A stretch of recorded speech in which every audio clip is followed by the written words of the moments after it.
Hey, YouTubers and friends, how you doing tonight? Guess what? It's Tuesday Night Hangout Live with ToledoJess, Dano, Rose of the Treasure Vixens, and I am your host tonight, Ed Marvin. For those who don't know, and if you're not yet part of the Flash fam, hit that subscribe button and make sure to hit that notification bell. Tonight we have Tim and Ross Fisher. They have a small YouTube channel. The link's down in the description. Show them some love. But they're on Gen 7 Outdoors TV. They have Eastern Outdoors Expeditions over at Facebook. We'll be popping out some links to those later in the live chat. But let's get on with the show and talk about gold, fossils, artifacts, all kinds of killer stuff. And you never know, someone might walk away with a gold claw or silver or something. But you gotta be here to win it. Be right back. Hey, YouTubers and friends, thanks for joining us for another episode of Tuesday Night Hangout Live with ToledoJess, Dano, the Treasure Vixen, and until the show starts. I tell you, your mics are hot. And hunting rabbits. And you do that.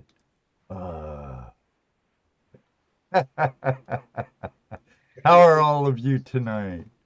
All right. Are we live now? We're live. We've been right. live. We're I just need to get my smiling face out there. I need to get another broadcasting encoder or Well, get I more never know proficient because with the one I got. I never know because I've got my volume off on YouTube, and I Right. hear you all the way through. So until you tell us we're live, we don't know. We're That's why he live, catches us buddy. sometimes. We'll be Show and don't tell you. in the background talking. I could have swore I just said mics are hot, and you guys start yapping away, and I'm like, I just told them mics are hot. It's almost an Or invitation. nothing. We were good. It's almost Rose. It's almost an invitation to make you laugh or something. Something like that. I do inside. I'm surprised you guys were actually this good to me before. Well, that count that as the last time. Yeah, right. Oh my goodness, everybody. Oh, so let's say hi to our chat room here. We've got I see 38 watching in the chat room. It's really cool. I'm sure we got some lurkers back there, like probably Two Toes. And I see Well, adventures with Smith's Gold's in here, so Hey, what's up, She Digs? Gary could very well be lurking in the back. I see Jeff. Mr. Smith's Gold. Take it with Teach. How are you? She did. World's greatest moderator, Mr. Lodak. There's Mark Miller. Yeah. Dennis Hendrick. Dennis, your balls are on their way, brother. They should be there anytime. And just a new year, Wayne, just like last year. Jeff, Adventures with Goat, welcome. Let me Digging with see. Steve. Andy Thrax Mining. We have Raven and Smackarock in the house. What's I'll up, be Raven? nice. Oh, there's Luke Duke. Macarat. Ted Luke. Chart, Richard Davis, and Finger. Melody. I think that's her name. There's I hope Gemstone it- Judy. Hi, Judy. Hey, Judy. Hope you're doing Hey, good, Judy. sis. And I see Kimberly Ortel. That's a new name. Mm-hmm. Welcome. Deepwoods I know- Prospecting. Prospecting, an official gold digger. Welcome. And Cheryl Amy's in there somewhere. I saw her. yeah, Van Damon Gems. Are you Let's go. an Aussie? No, he's ahead of Gary right now this year. He's ahead of him. Brian Wilder, he already called in, dude. He'd already called Right. in. Boy, you can't get him a call in, but when he wants, boy, there he is. Hey, Pete, what's up? Terry Curry. Peener was like one of the Oh, first in here yeah. tonight. Mm-hmm. World's greatest moderator. I didn't hear no one bring up Mr. Lodak yet. Sorry, Mr. Well, I Lodak. did. Oh, But hey, everybody I should say hi to Mr. Lodak, the world's greatest moderator on the internet. everyone should say thank you to Mr. Lodak. Absolutely. And you'll like the package when you get it. I promise you, Mr. Lodak. You'll say, this Karen. was worth the wait. Absolutely. Guarantee it. I guarantee it. Guarantee it. I saw someone in here saying, Dad. Yeah. Yeah, I saw that. Whose kid's Dad. that? Is that your kid, Jesse? I don't know. We did a lot of traveling in our day. Not mine. Michael Kranz. Dad. Okay. Who's your daddy? Mike Pong's got a good story about that. I hear a lot of B flat minors from Michael Pong. Oh yeah. Michael's a great guy, has lots of corny, good dad jokes. Good guy to be around whenever I see him. We just had him on a couple months ago. He always tells me the same joke. Which one is that? Same About one. the Got the- Mexican magician. Yeah. Ask him about the parrot joke next time. The what? The parrot joke. That was Parrot pretty joke. good. No, I don't think I've heard that one. Yeah, you'll hear it because I've heard it 50 times past 2 years. In our travels. Well, and next time I talk to Mike, I just might have to ask him about it. Yeah. Dude. Hey, Matt, how you doing? John Deere, Utah. Gotta be careful with that guy. He'll come in different names sometimes. Very sneaky. Sneaky. Critter. Gotta switch my monitor around a little. Well, And you put out a video. yeah. Yeah. You know, it isn't just BS when I say stuff's in editing sometimes. Sometimes. Okay, there's quite a few times where, you know, it's an easy go-to. It's an editing. You know. Well, you know, true. And at some point, you got to say to yourself, yeah, all those adventures we did are back there, and I haven't got them because they're all in editing. Yeah, but might you as well know, just it leave them it back also has to deal with Just- footage too. What's that? Footage. Reset? Prime footage. Has We to- know somebody that can help you with that. For a small fee. Yeah, good editor. Got us our editing.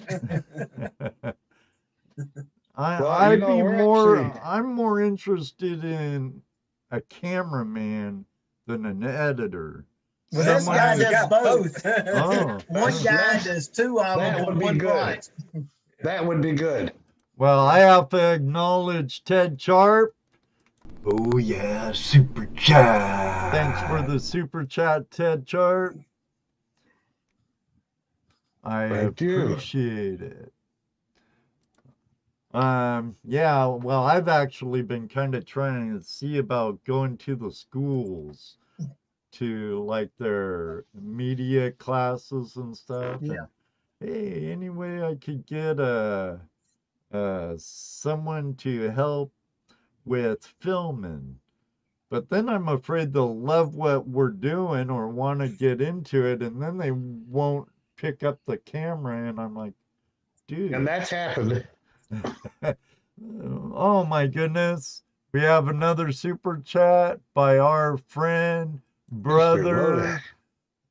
Thanks for the super It's funny when you were saying that the guy that does our filming, Jeff Tillett. yeah, Jeff Tillett from Franklin County. Carolina media specialist. But Yeah. anyway, he would go on the shark tooth hunts with us, and he got hooked bad. Mike Pung, another one. Oh my gosh! So every time we would go and film, he would be shooting film, and we Camera get be on the bank. yeah, we'd get a break. He'd say, "Let me have that rake again." All right, go for it for a little while. So, he'd be out there going to town, man. I mean, he just like, Take that camera back up, man. yeah, filming. Okay, break's over. Get that camera rolling. Yeah, exactly Breaks right. over. Oh yeah, but we'd come out most any time with we found as many as 100, 140 teeth a day, and a day, and we would probably have maybe 4 or 5 really nice teeth, big teeth, and oodles of little small teeth like that's a great white. But now I'll tell you what, that is a big great white compared to what it looks like nowadays. But anyway, it's got a silver, about- it looks gunmetal. Here, Gunmetal let gray. me let me pin your video up, Tim, and show you, put that out there again so everyone could see that nice great white Yeah, tooth. There's a great white, and I don't know if you can see the serrations on it. Trying to get it close. You see Yeah, the right edges there. right there. Yeah. It's like that. That's how you know it's a great white with those serrated edges. And I'll show you something else.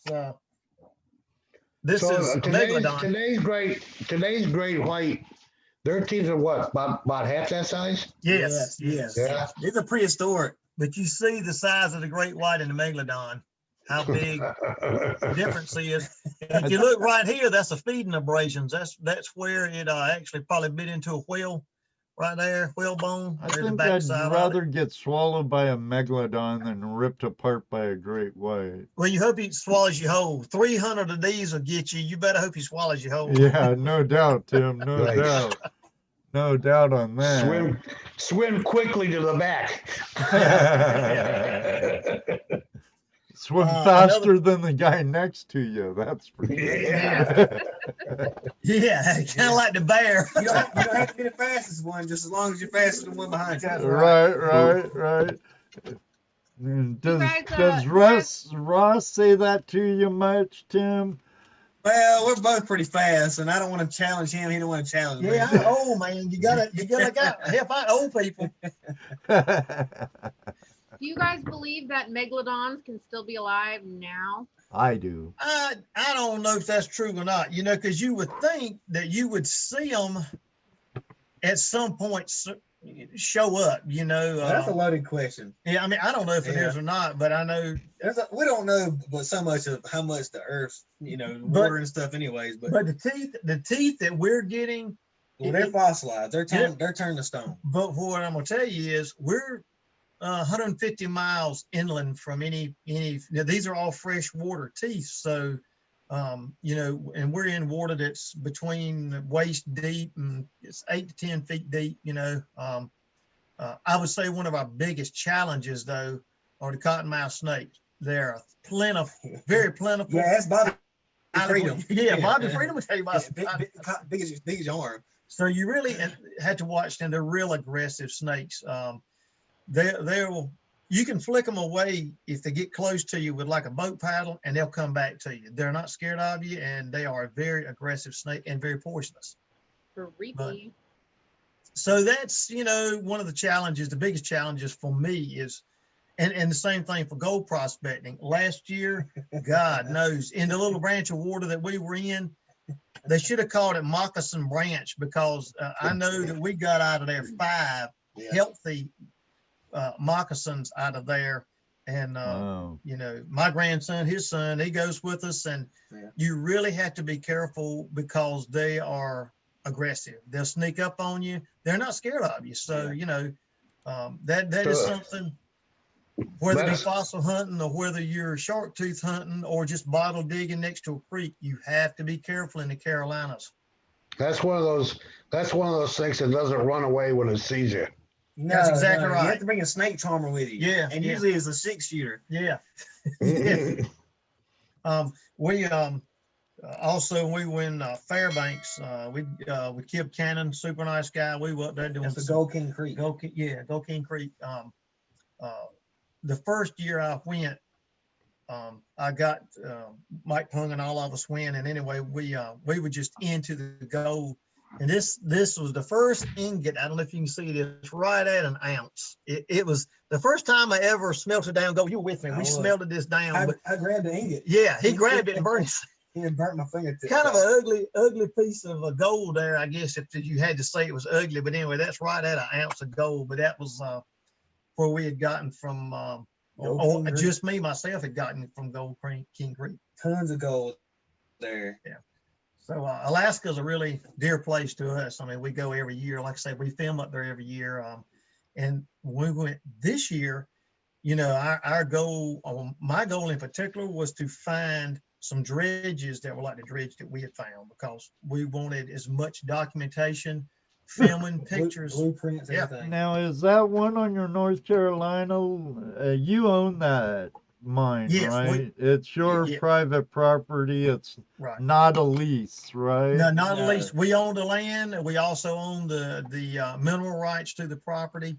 We just recently, it's funny because what I'm going to tell you is there's when we bought the land, and then 3 years later we had a real big drought, and so we had seen this timber sticking out of this little branch of water that's like 3 feet wide. The people we bought it from told us it was nothing but an old dam from an old gold miner. Yeah, and we just we were on an airplane back from Alaska actually 2 years ago, and we were talking, and we said, look, let's dig this wood that's up in the in the middle of the creek.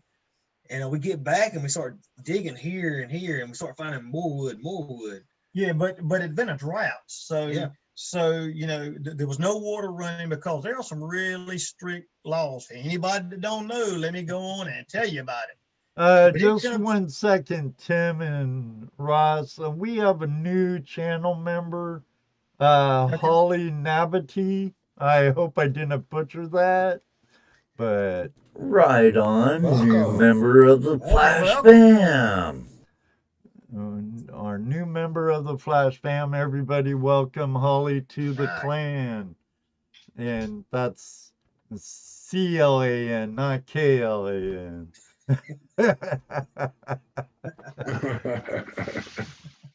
No comment. Welcome to the fam. Oh, welcome to the fam. That's right. There you go. All right. I'm sorry about that. I Not a didn't want to problem. wait too long till I acknowledged it. So that dredge you found that's on your property then, huh? Yeah, we found a dredge. We went to digging, and Ross, we had we were just trying to figure it out because the little branch of water that runs through, there was some big timber sticking up, and there was this one spot that had like a deep hole, like where the water just dropped down, and then it went on through, and it was, I don't know, maybe 4 feet deep there, and it was squared off with big timbers. And We had kind of like a wager without a wager. Ross was I thinking, thought for sure it was a gold A mine mine shaft going straight down. It was a mine shaft. There was no question in my mind. and I You thought it thought- was a stamp mill because, like I tell you, there's all these, history and well, there's paperwork gold over there. mines Yeah. all around where we're Right. at. And, Right. we know what a stamp mill looks like. We've seen those old stamps. And so it was timber like that. So we started digging down, Yeah. And so, and we hit a bottom. yeah, we were digging down and hit a wooden bottom. And it's like, it's 7 feet deep. And it's like, this don't make any sense. But even before I started digging there, I had panned in there some, and in that hole, I had got a couple of nice pickers out of there, and there was gold in that area. I'm like, man, so Yeah. we were just really wondering. So in our digging, we moved up a little bit more, and we moved up a little bit more, and as we did that, we started uncovering some more steel and stuff. Now, we didn't find buckets and things like that, but We started finding the outline of the boat. It Yeah, was the like dredge. the shape of the boat. Yeah. And then once we found kind of like the outline of that on the right hand side, Yeah. it started getting to a curvature to it the further we went down, and we were like, this Well, this well, it curved around. It goes straight down, but it curves. It curves like an old pirate ship. And like a so, Viking ship, exactly. yeah. So anyway, we knew right then that it had been, since we'd gone to Alaska already several times prior to this, I knew exactly what it Yeah. was. We just couldn't believe it was a dredge In the middle of the woods, in the middle of the in woods. North Carolina. Yeah, and it's like a quarter to a half a mile from there's a river, the creek. There's a Right. wide, so it's like way up on this hill, and it's buried. I mean, buried. When I say it's buried, most of it has got between 2 and 3 feet of dirt on top of it, And then with there's trees. There's like growing on top of it. 28 trees growing on top of this thing. And so, Yeah. so So I mean, after you figured out that it was a bucket line dredge. Yeah. And you said you were surprised that you found one there. yeah, couldn't believe it. In Eastern North Right. Carolina. Right, exactly. So once that happened, did you start researching to find out Oh yeah.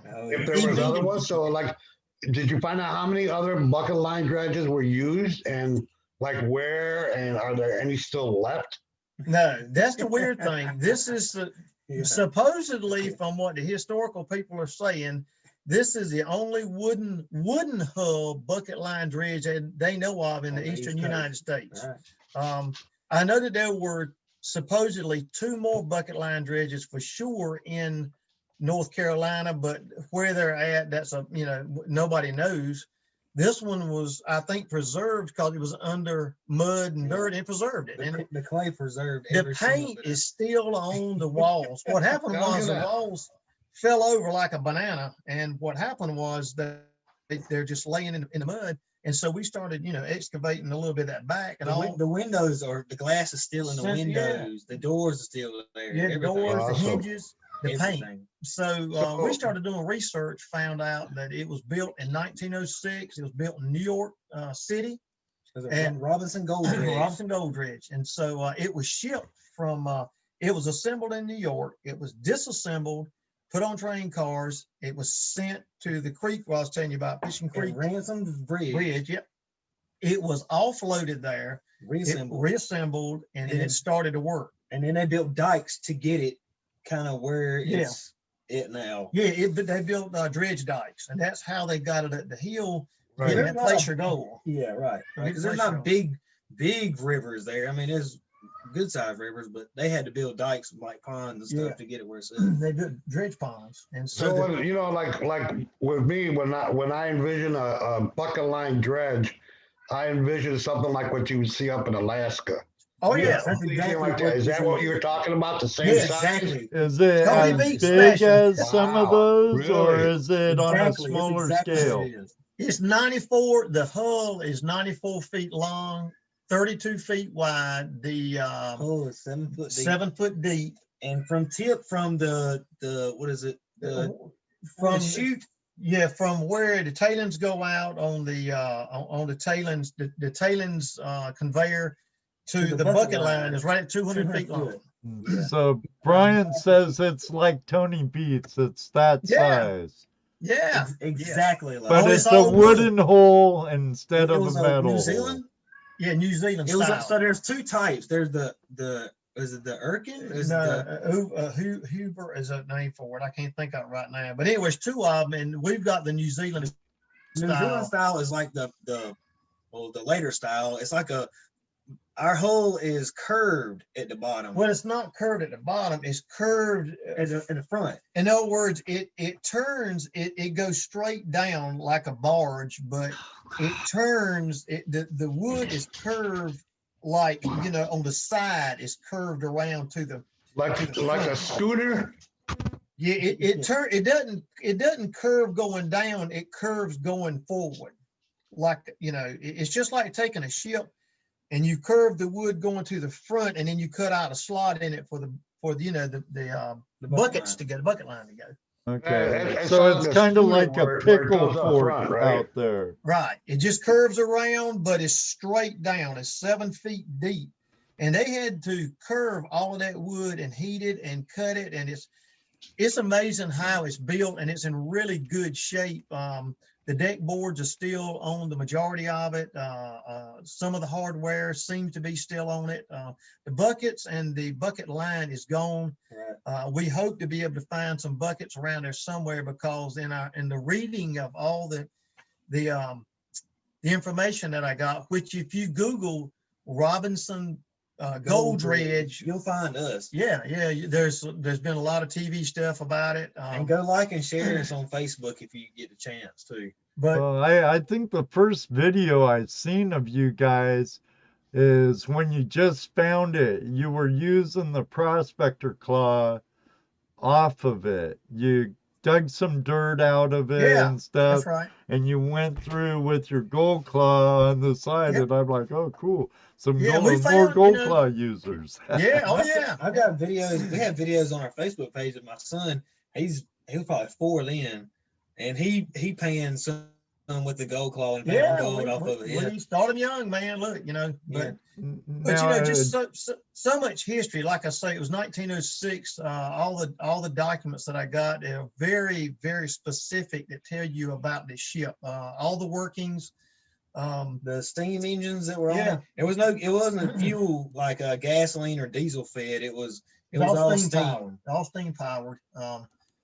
But So was this built specifically as a dredge, or did they take a ship and redesign it? No, as a- It was a Robinson Gold dredge. Yeah. It was built Oh, specifically okay. for it. So that we haven't seen. I don't know if we've seen the blueprints for this actual dredge, but once they built this one, there was blueprints that we've seen of a dredge that was almost twice its size that was going to be built on the property in front of our land. that's how a lot of this kind of got us really just fascinated by it, because I I had gotten, I had found out about this book through a friend of mine that there was a book called The Portis. And so, and like I say, a very, very popular gold mine, $1 billion cut over there to this day. Yeah. And so, anyway, and it was around 1830, around 1835 along in there when the Portis started out. That's how that started. But there's so much gold there that there in 1911, I believe it was, there was a book called The Portis. And so I started doing research trying to find this book. I'd seen a real faded copy that somebody had, you know, copied from a copy. And so I wanted to try to find the real deal, and I looked and looked and looked, could not find it. So ended up tracing it down to the only copy I could find was in New York Public Library. That was the only place that I could find this book. And so I had to go through our library to get in touch with that library to send them a Xerox copy, or what do you call it? It was like in computer form. Right. So it would be real clear. So we actually got 2 copies of the book and very clear, you know, pictures. And the cool thing was this book was not meant to be a book that, and it, public. yeah, and it's like, you know, 50, 60 pages. This book was meant as a sales brochure to build a new bucket line dredge that was twice as big as the one that we found. And so this was all about putting a bucket line dredge over there across the road from our property, which is all part of the same land, and go very big over there. That's how much gold is in that area. To this day, it's still there. Oh yeah. The gold is. Too many of them went out west. Yeah. Yeah. Again, yeah. Well, you know, They you know, quit digging before they got all the gold because they heard there was bigger and more gold out west. yeah, and I'll tell you something else that's different about our place as to other places. It's very nasty. It's dirty. Yeah, I always joke about we're on Mars because if you see any of our videos, it's like orange and red. I mean, it stains your clothes. You know, I look like I've got orange fingernails sometimes where it just stains your fingernails. It's just, it's real sticky clay. And, you know, clay will steal your gold. So you really use log washers. Yeah. That's how the old timers end up getting most of the gold out of there, was in log washers. And it was beating it. That's what it did. It was a log inside a trough with spikes in it, and it would just spin, and it would just pulverize the clay, and it was in water. And so it would beat it down, and the gold would drop down first. So kind of like, you know, not a ball mill, but like a rod mill for clay. Yeah. But when they did it, like, kind of sounds like a rake mill. Well, you know, where it just. Well, what they did was, like I say, they had 14-foot long troughs, and what they did is they would take a log, and that's why they called it a log wash. They would take a straight log, and then what they would do is they put spikes in it that would almost touch the bottom of where, you know, the trough that it was in, real close there. So, and it would be on an angle, and what would happen is they'd make a slurry. So what they would do is it would go through one and then empty into another one. They had two log washes, and they would run it through both of them, and this beating action really turned it up, turned everything loose. Yeah, because if you're not careful, when it'll you stick to it. Yeah, and if you're not careful when you're rolling around and stuff, we've used cement mixers and things like that too. What'll happen is that clay will make a ball. It'll pulverize up, and it'll turn into a ball. The next thing you know, you got a clay ball in there that's like kneading dough, and so. And it's robbing your gold from your sleeve. Yeah, exactly right. Exactly. So this log wash really did away with that. It just churned it really well, and so. But you know, when the old timers found out about going to California, hey, it wasn't dirty, wasn't nasty, wasn't sticky. They left, man. They were looking easier gold. Well, yeah, they were hearing about gold being found out just walking around. Picking it up, you know. Picking up nuggets. Look what I found. at first at Portis, that's how they were finding it there where we're at. They were finding on top of the ground. Right. The story be told, the guy had a cabin like an overnighter, and there was a geologist that stayed overnight there and was looking in the mortar in the log cabin, and there was gold in it. And he starts walking around the path around the cabin and starts picking up nuggets, and that's where it kind of started at. Yeah, the guy didn't know on his property. Had no that he idea. gold. And so then he went straight from, I ain't farming no more till I'm looking gold. And that ain't that's less than a mile from where our spot is. Yeah, it's right there. So, Nice. you know, there's a lot of gold there. There's a lot of gold left there. The last time it was mined, like professionally mined, 30s, 1935, Mr. O's from the Oldsmobile. Mr. O's from the Oldsmobile, the guy that invented Oldsmobile and Rio. Yeah. Right. He came down. He took great interest in this particular mine, and so he spent around $250,000 upgrading and making a brand new stamp mill, and he had a trommel in it. He had the works, man, and he did it for about a year, and it just wasn't what he felt like it ought to be. He said it had to be strip mined. Matter of fact, I talked to somebody last week that their granddad worked for him, and he was telling me, he said, Mr. O's said that there was plenty of gold there, but it needed to be strip mined, and he didn't have the equipment and didn't want to take the time to dig out all of that acreage. And so he walked away. He just let it go. And so we found piles of his vehicles and dump trucks and stuff like that. Yeah, he got kind of upset. So the old story is, and he the SA lab and everything. And so there was a pit back there, and they just pushed a lot of stuff right in the hole and covered it up. They just were disgusted. So and that's a good artifact hunting spot. So. Yeah. So we found the old we found old bottles and all kinds of stuff, but we found where they would smelt down the gold in that big oven, like the big crucible, I guess. And we found crucibles of all sizes there, but we found an oven that they would smelt the gold down in, and it was broken about 5 pieces, and we've got that. We want to put it back together to show people. So matter of fact, that's what I've been working on this past week. Is we're building right now just a small building like a miner's cabin, like a log cabin. And we're going to show the artifacts that we're pulling off the dredge. A mini museum. Yeah, it's like a mini museum. And we're going to have there. Pay dirt. Yeah, we sell pay dirt too. We don't sell a lot of it. And stuff like that. But pans. But anyway, so we're in the middle of doing that. And hopefully in about another month, we'll be excavating the dredge. We're just waiting. We're right around the corner from getting our permits. And as soon as we get those, it'll be 100%. You know, check us out on Facebook for sure, because we will start putting stuff up constantly as we're working on this dredge, unless History or Discovery one says we can't do it, because you know that's all in the mix too. So I don't know exactly how much we'll be able to show if we go that route. Right. What's your ultimate goal with the dredge itself? You just plan to expose it and show it, or? Well, to start with, what we want to do is we want to take all the trees off, of course, expose the whole top end of it. We know there's a lot of gold on that dredge, because what happened was over 100 years, all that water that's coming from the Portis gold mine down that branch drops into that dredge like a drop riffle. So we've already tested that material, and there's good gold in it. So we want to take the material out of the dredge, which is 32 by 94 feet. And we want to take that material out, and we've got two trommels that we've built. And they work very well. So we'll run that through, you know, and test it. We also have, I'm a big fan of the old gold cube, and we'll take those cons, and then we'll run them through the gold cube to make sure we get all the fine stuff we can get.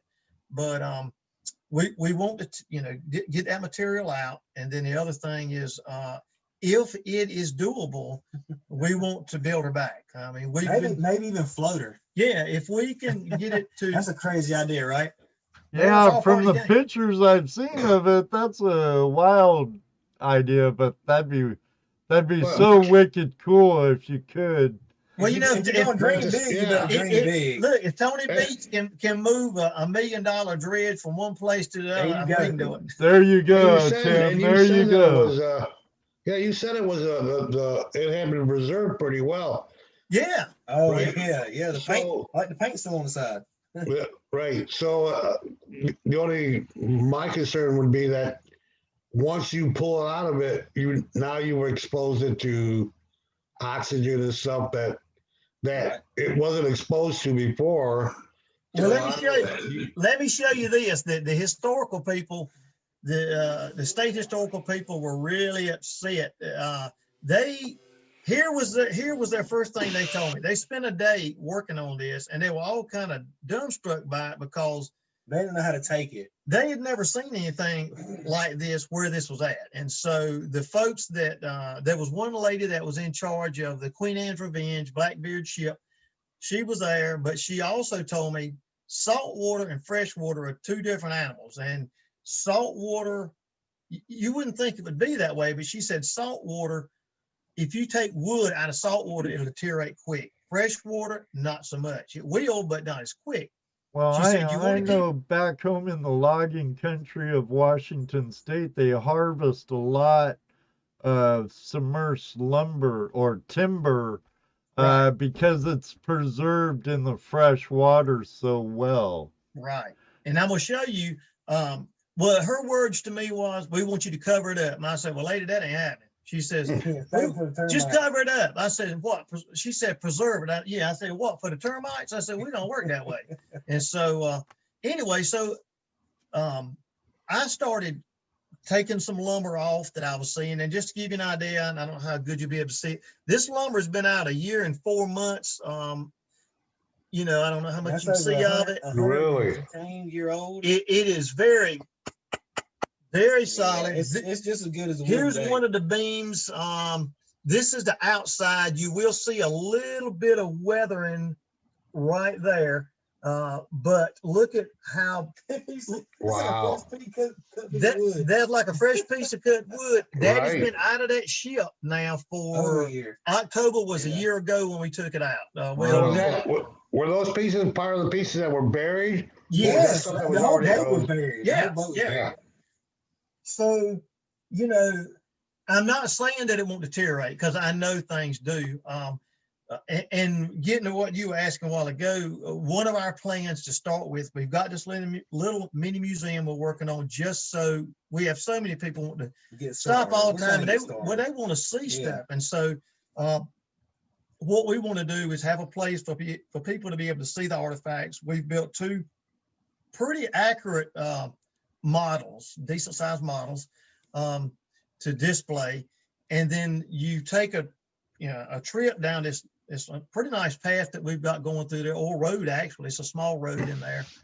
And it's probably not quite a quarter mile long through the woods, but you get to it. And what we want to do is set up for right now, just set up like a 4-foot wide boardwalk that goes down one side of it once we get it excavated where you can see it, and have it to go all the way down to the end of the dredge so that you can walk all the way down and look over and see it. And we're going to put a canopy over it. We've already got things worked out to get a canopy over it.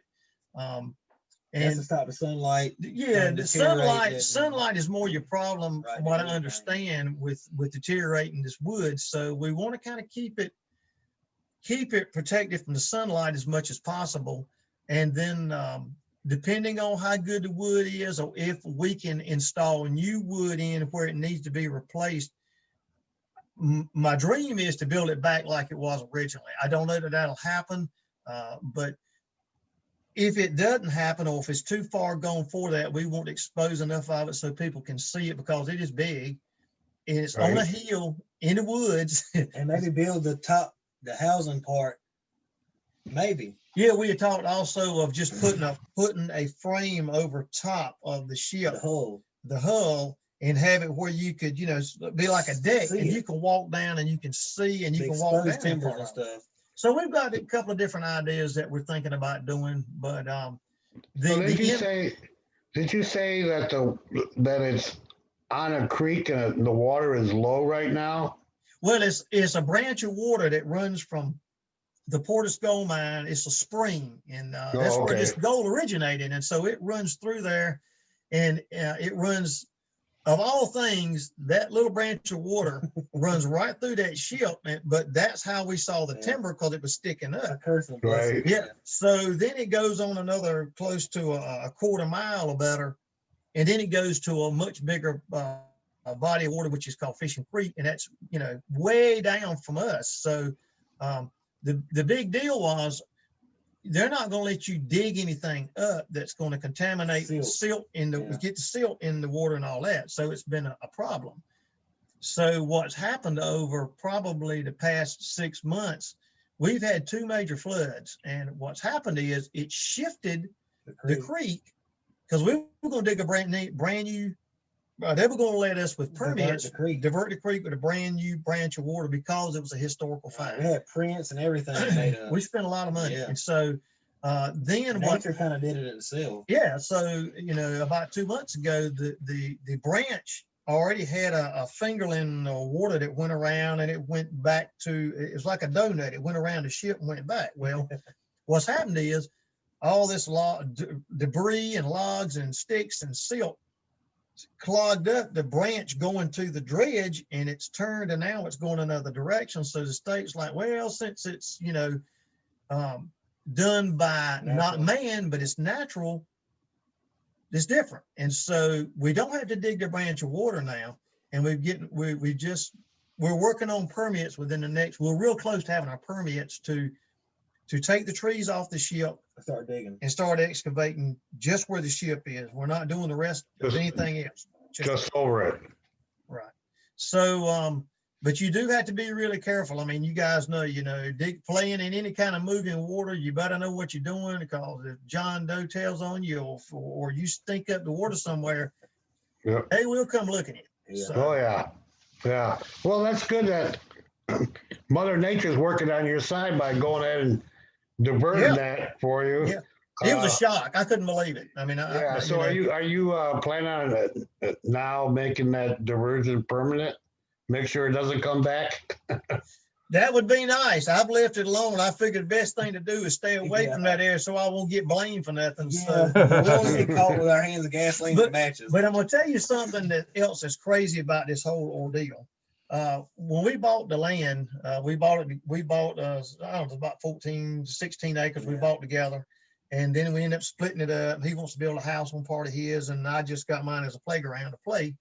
And but we found that dredge, you won't believe it, but 20 feet of that dredge was on somebody else's land. 20 stinking feet. Yeah. So here we go.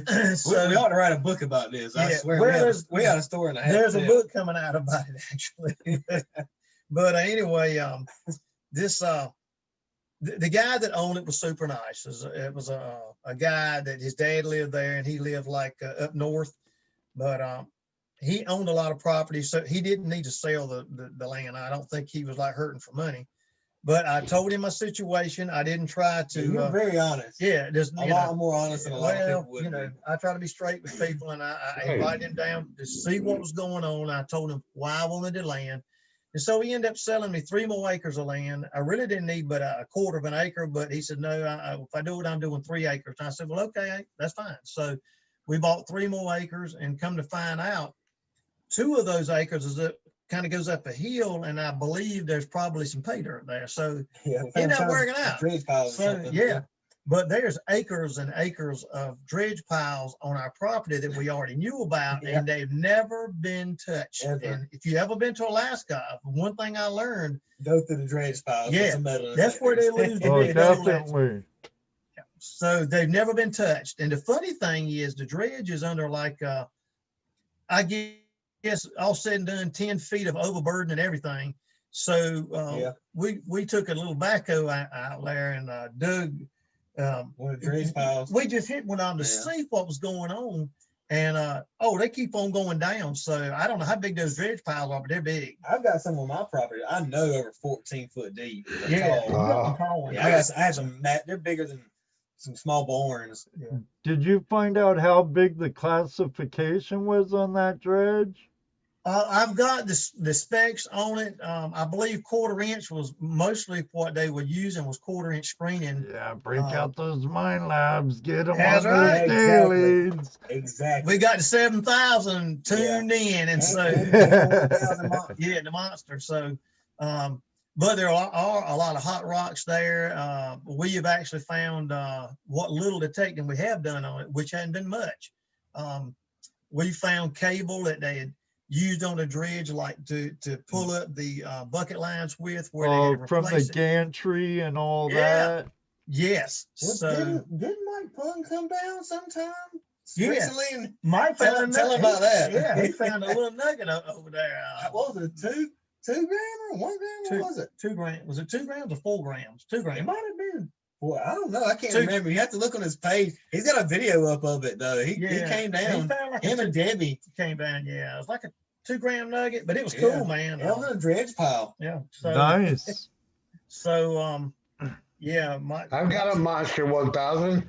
they're good detectives. They are awesome. They are awesome. Yeah, we're Yeah, all yeah. 3 Mind Lab users. Yeah, we use my lab. You know, I used for a long time because when we first started out, the Fisher was the old Gold Bug 2, and I thought there was nothing better than that because that was very good at finding small gold. Yeah, so you met Debbie. Yeah, and then we got to find out about the monster, and it's like, man, I mean, that's a super sensitive detector, and a lot of what we find and most people find is fine gold, and so that monster, man, It is. that's a good job. The 7,000 with the 1,000 is a pair like no other. You Yeah. can pinpoint. You can find it, locate it with the 7,000, and then pinpoint it with the 1,000, and then Yeah, if you see Mike Pung, he's got one in each hand. Yeah. And so we would do the same thing. And Mike's not double fisting it, huh? absolutely. Yes. But that's how you get to go. Absolutely. Yeah. I could imagine. I could just picture old Mike out there too. Oh, Santa Claus. Yeah. Bringing both of them. Oh, I can definitely see it, Jesse. I can picture it. No problem. Yeah. It's like, say, we go to Alaska every year as well. And man, it's amazing. Up in Nome, we found so many little mini nuggets. Little this year. dinks. Yeah, just unbelievable how much gold we were getting when we went to Nome to the AKAU Lodge. Don't you take a lot of those dinks that we got from AKU and put them in your gold buckets and stuff you selling? Yeah, I mean, a So lot of times guarantee if our somebody gold. wants gold, we want to make sure they get gold. But we also have gold that comes off our We do. property. And And we have dredge pile most gold. We have dredge pile buckets we sell too. yeah, we've got material that we sell as well. We just don't go Contact big us on time with it. Facebook. But we do what we do by just letting people know on Facebook, and most of the time it's just the locals because people are looking like most of the people that I'm dealing with, they don't want a little bag. In other words, they want Like like a bit of material. so we do like a 5-gallon bucket size, and they want to be able to run it and see how their equipment runs, and they want to be like to step up from just playing a little bit. So Right. it's nothing to sell 5-gallon buckets of material most any weekend. So that's something we do because we've got some really good piles on the property. Some of those piles are from the old mining days to where they just, they lost a lot of material. And so, but it's fine gold, and you'll find pickers in there too. And so what'll happen is these tall tailing piles is what this is from the late 1800s, early 1900s. We got some land with that on it as well as the dredge piles. So Right. Not so- just dredge. yeah, we've got both. So what the we'll hard rock mining. so we'll take the hard rock mining and we'll test it from time to time, and we always get some good gold out of there. I mean, not big stuff, but we get a lot of fine gold and some pickers in there too. And so a lot of times we sell bulk. We don't even go through it. What I'll do is I'll make sure there's a piece of gold in there because they want to find some gold. Yep. And then whatever else is in there is all extra. And we know most of the time, I'll always get them to send us pictures back of what they find, and they'll get good gold out of That's there. why people keep coming back to you. Yeah, though. so we do okay with that, but it's hard to ship. You're talking about 4 to 5 gallons of material. Yeah, That's a lot. That's costly. Yeah. So most of it is local people coming that want to get that much material to run. You get 5-gallon buckets of material. A lot of those guys, they're serious about it. So do you have people to let people come on and work equipment? Not yet. Not yet. Not That's a yet. big- That's something you that's a plan on big doing? yet. It may come to that. if you look at some of our videos, I'm gonna post them probably tonight. You'll see the logs that we've been using, the cabins we're building, and we're that's a very big thing you just said. We're building some in the process of trying to build some cabins on our property, and maybe rent out, and maybe do the pay to play thing where we give you pay dirt with the rental of the cabin and come stay and check us out. But it'll be just like a miner's cabin. What we Exactly. would Sign build me up. would be the same thing. Sign me up. Yeah, I'm right, ready. Bryan, exactly. yeah, the That's- Vixens are in, But that's yeah. something we want to do, is be right Yeah. off the creek, and you know, the branch runs right through there. And Right. what we'd like to do is maybe build some of those mini log cabins just like the old miners had, and you know, put, you know, standard living stuff in there. You know, you got to have a cot or wood heater. a heater, something to stay warm, something where you can cook your food on outside. Probably some type of burn pit with a grate on it where you can, you know, cook hot dogs, hamburger, steaks, whatever you want. Right. Um, Have you seen the lean-tos they have in Vermont? uh-uh. Those are pretty nice, spacious. They're open. They're cover. Yeah, they're pretty nice. If you go up to the state, And they seem to be pretty. They look like they're fairly inexpensive to build. Yeah. Well, We want to do the log We're doing cabin. a log cabin. Not Yeah, like a 10 by 10 log cabin with a loft on top in the second, like a second story. Well, maybe that's our personal stuff. We're building us one that starts 2-story, but yeah, these would be you know, it would just have the slant roof, simple, but it would be regular log cabin, floor in it, so you're not in mud and With all of wood that. heaters and So yeah. that's what we're talking about doing, and also putting a place where, you know, we can bring in material off of one of our sites, Right. put it there for you, and If you bring your equipment, you can use that. You can If run you your own don't, equipment there, you can rent. You can rent. Maybe you can rent some of ours. So that's something that's kind of in the works. Brian now, Wilder calls dibs on the bucket line. Well, Santa, come on. tell him if a javelina is not chasing him this time, then he can't come. There's a real big story funny Yeah. story about the first time that we met Bryan. Shout outs to Bryan Wilder too, by the way. we Very good, lifelong friend at this point. I thought I was dying with him at the same time in Arizona. we went to Gold Show there and last year. And this was right before the COVID mess hit, and so we were hanging out with Bryan and Mike Pung and Mike Slater and Jim Hamilton. Jim Hamilton. Shout out Jim Hamilton too. We were all hanging out together, and we were staying there, like, you know, several days past the Gold Show, and I'd never been there. You know, I'd never been there. Phoenix, Arizona, never been there. And so I had been to the Hoover Dam before, but not Phoenix, Arizona. So Mike Slater, you know, He set us up with his camper and stuff. yeah, very nice. And look, Yeah. so we got hooked up with Bryan Wilder and Jim Jim. Hamilton. And we went to this claim they had. Yeah. It was like a Bloodbath Canyon or Horse Thief Canyon or something like Yeah, that. we never experienced some of these things. It was just different, you know. But anyway, we went to another, I believe Mike Slater had some type of claim, and it was north of Phoenix up in the mountains, and or more of a mountainous area. So Yeah. so we go up there, and there's a river running through it and all, really cool. And we, Mike Pung was with us as well. Too. yeah, so we found a couple of mine shafts while we were there, or mine Yeah, adits. I did. I almost fell in the top one. Yeah, Yeah, got scared, come back down the mountain, told Mike Slater about it. He's like, well, there's supposed to be a bigger one on the other side of this mountain.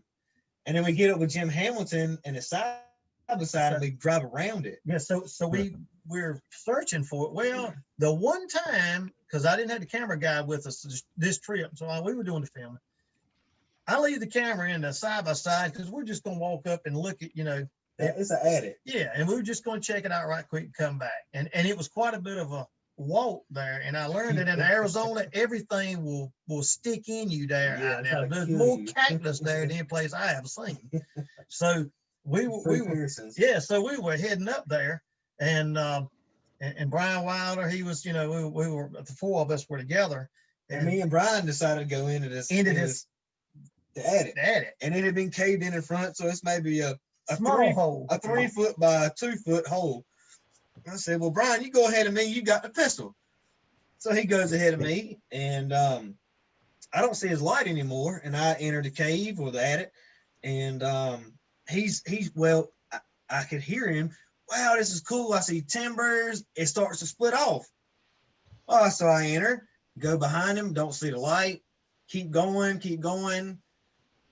Before we entered, Jim was like, well, Bryan, kind of a touchy-feely guy, make sure it doesn't touch anything so it doesn't fall in, cave in on us and stuff. I'm like, oh, okay. We go in there, and then I don't see him anymore, and all of a sudden I hear, oh, shit, boom. Thinking, oh, no, you know, he's done touched something, something caved in, something's happened. So I'm hauling tail out of the mine shaft or attic, and as I'm exiting it, I heard boom again. I'm thinking, telling him and Jim, like, look, something's happened. You know, this thing caved in on us, so something's happened. And so Ross is hollering, and I'm standing outside. And I'm bleeding. I'm bleeding all over from like trying to get out of the cave so fast. I'm cutting myself all to pieces, and we look back. And all of a sudden, a javelina, like this big hog with tusks that eats cactuses, apparently, pops out of this hole, the entrance of the attic. It runs by Ross, runs to me. I jump on a rock, so it goes by me. It goes straight to Jim Hamilton, like he's just like trying to get somebody. And Jim jumps on a rock, and he goes on around. He goes on up the mountain. And so Brian's like, he pops out of the hole. He says, I know I shot him twice. He says, I know I did. I said, well, you didn't kill him then. I mean, he was mad as fire, man. One time didn't have a camera. Bryan thought he shot him, but pissed him off, huh? Yeah. 357 Magnum. Yeah, well, twice, and I was scared both times. But it sounded just like a cave-in from the outside. We heard this from the outside, like boom, just like that. And then I could hear Ross hollering and screaming in there, like help, help. And then we heard boom again, and we were like, man, what's going on?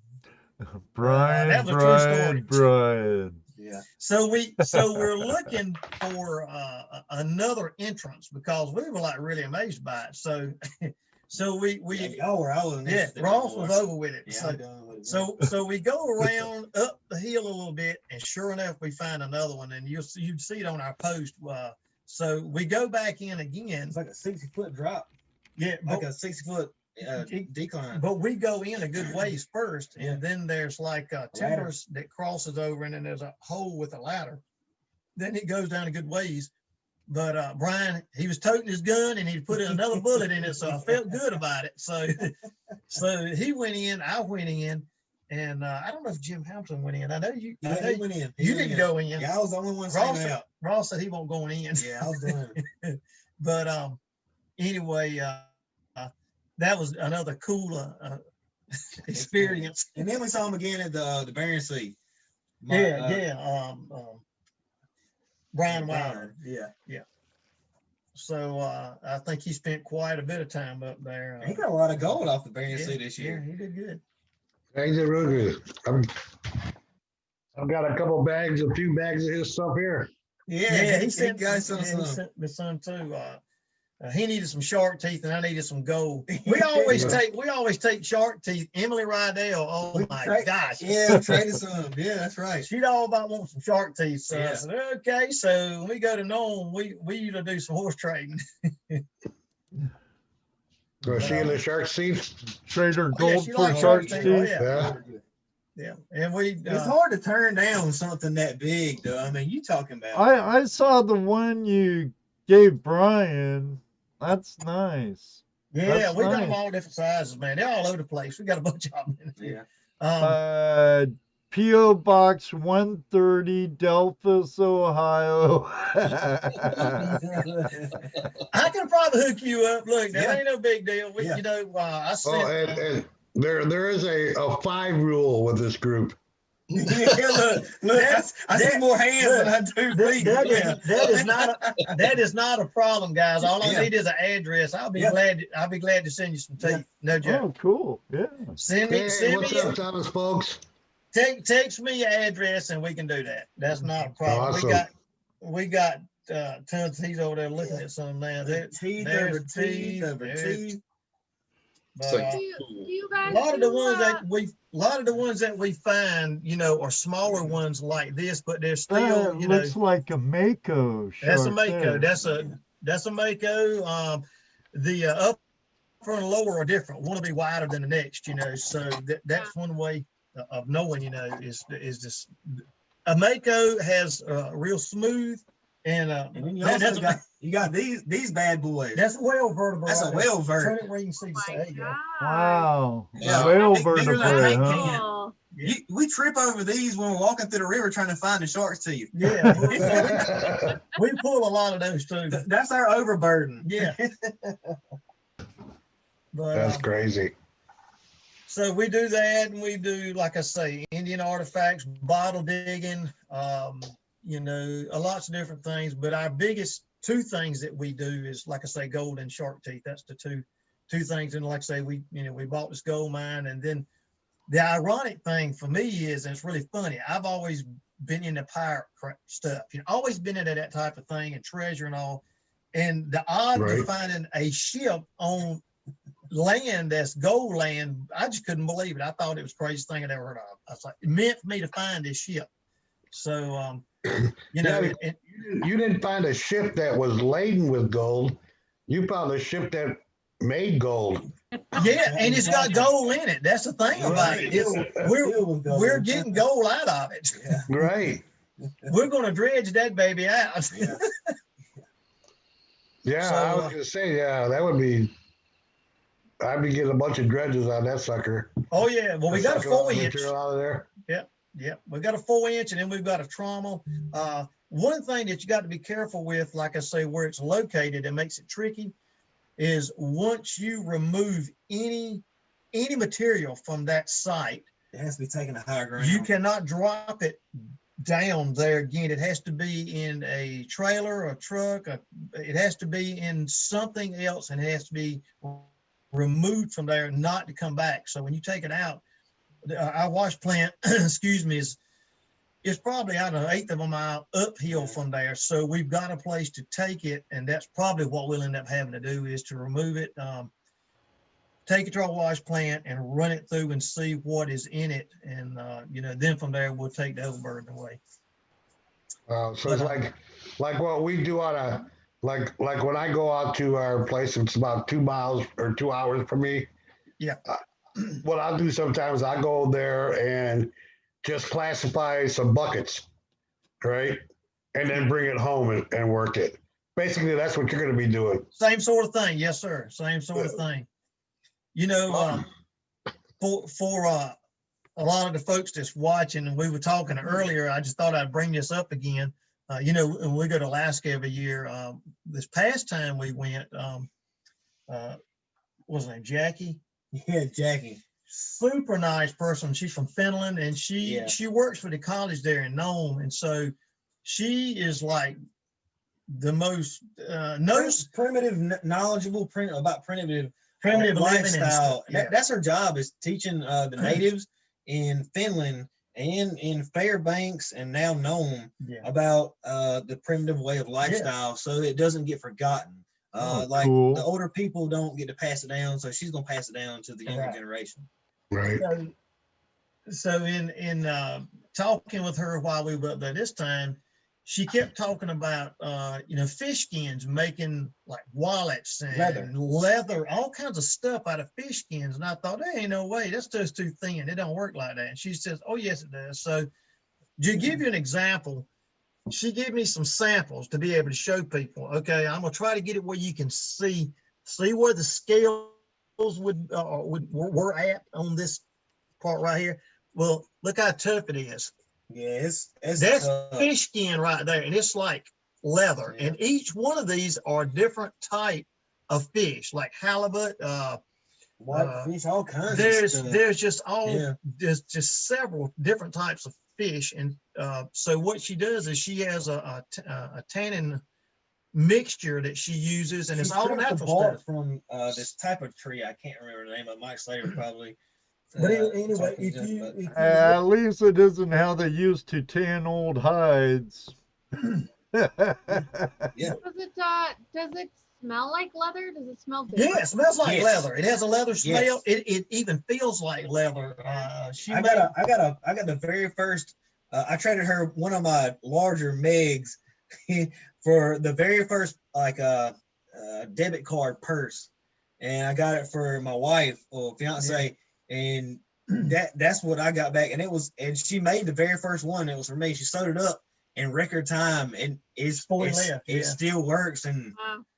it's awesome. so that's what she's doing now, and she's gonna start selling them at the AKAU Lodge, where where you want to, a wallet or pocketbook. Which or also, some- if you ever want to go anywhere to find gold and have the whole feel of Alaska and finding gold and being the prospector, the AKAU Gold Lodge is the best gold lodge that we've ever been to. Ever. Yeah, Bryan spoke very highly of AKU, and so does our good friend Thomas Folks. I'm not sure if you've met him in Arizona at the gold show or not. He's usually met a lot of people there. there. I'm not sure, but we sure did meet a lot of people. He's a really good guy.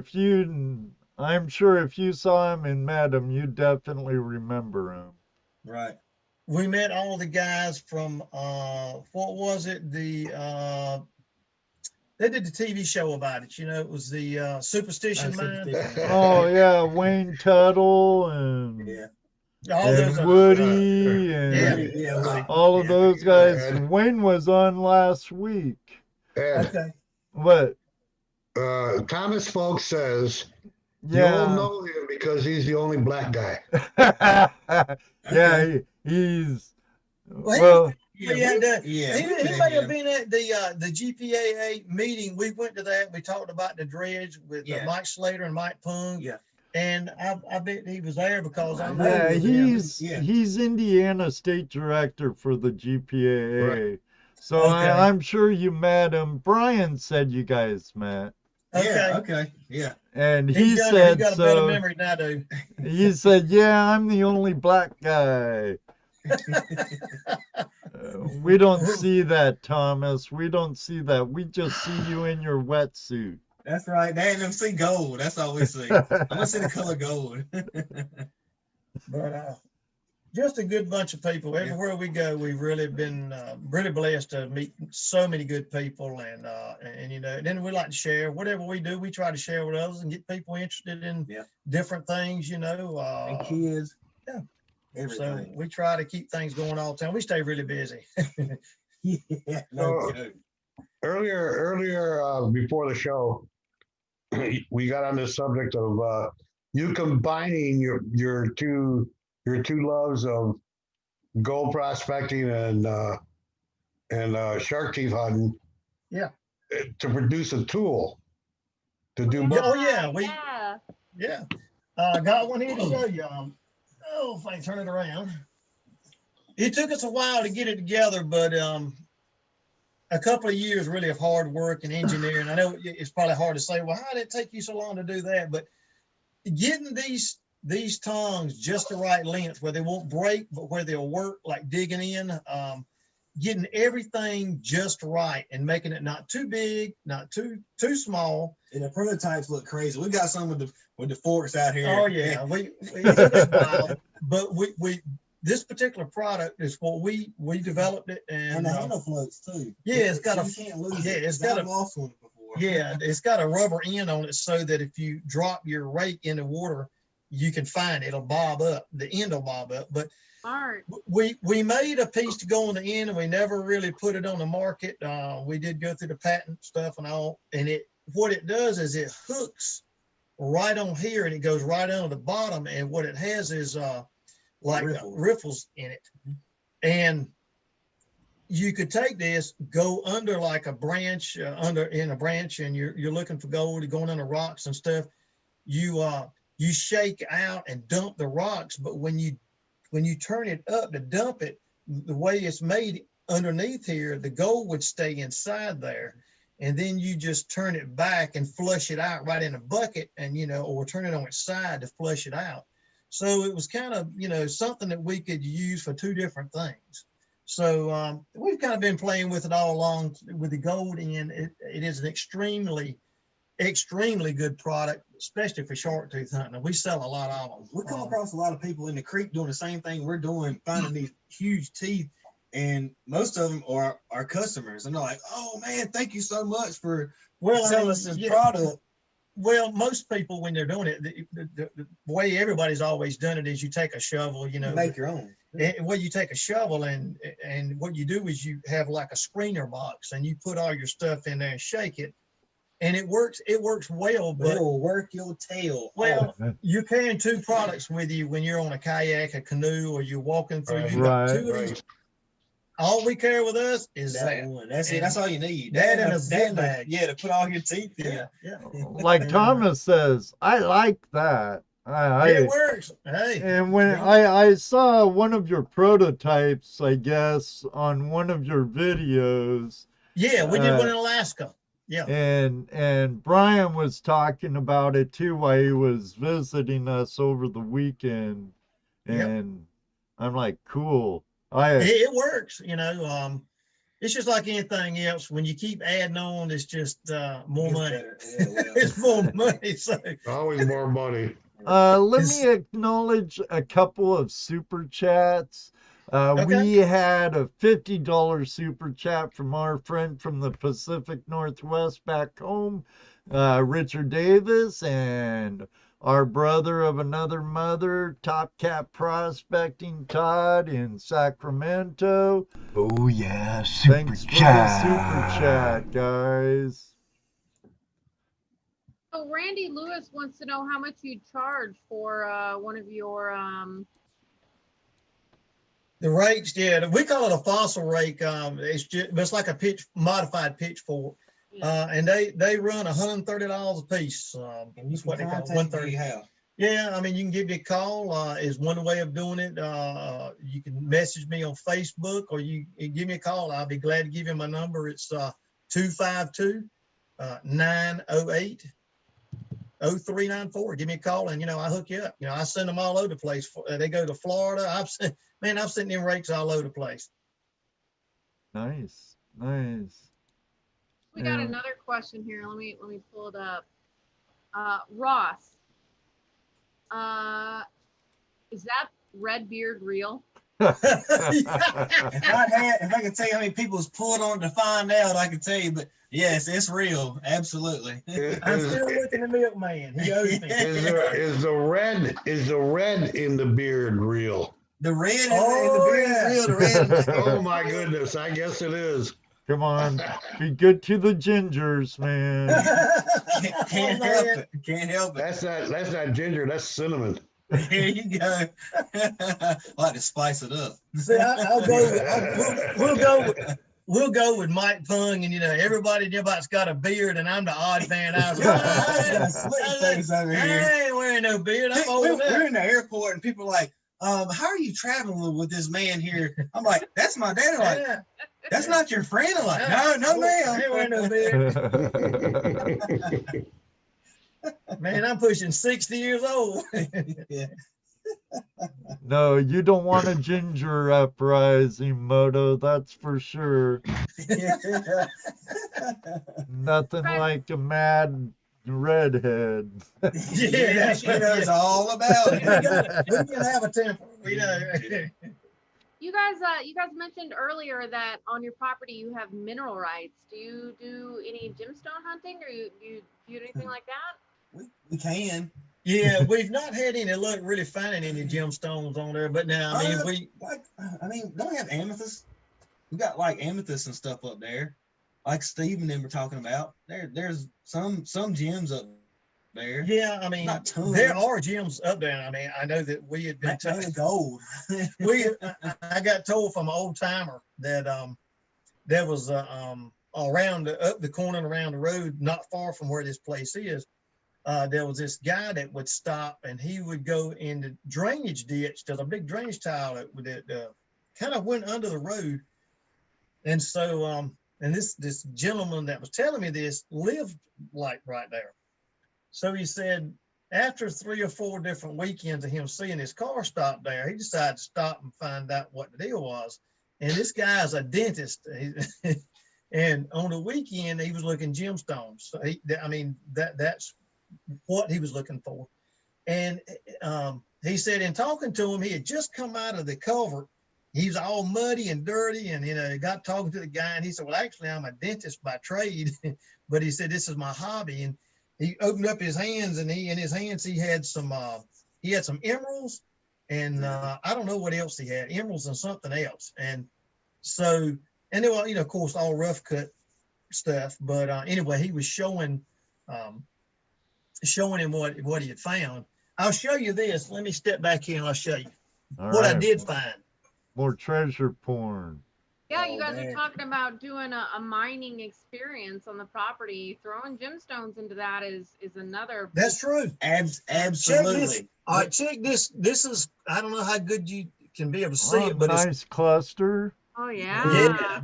That come off of That's nice. the property. That come off the Portis land. But anyway, that was pretty neat. And you can see, well, So anyway, it's got red clay still kind of stained on it. yeah. Right.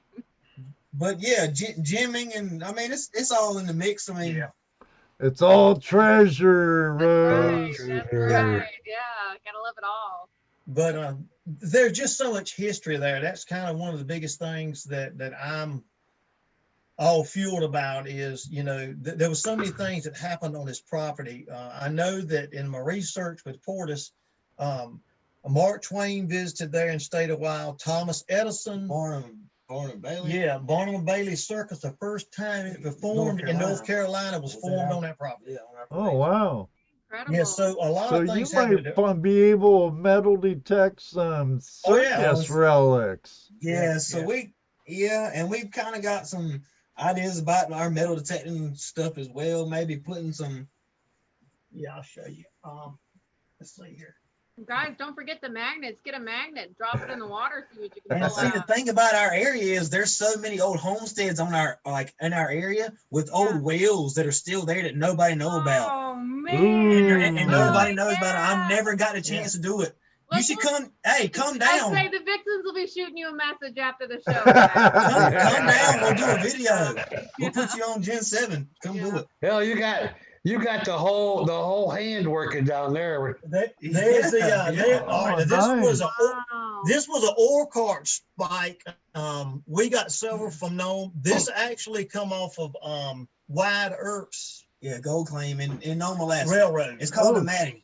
The Maddie. That's the Wild Goose Railroad. But anyway, that's one. We had different ones made different styles.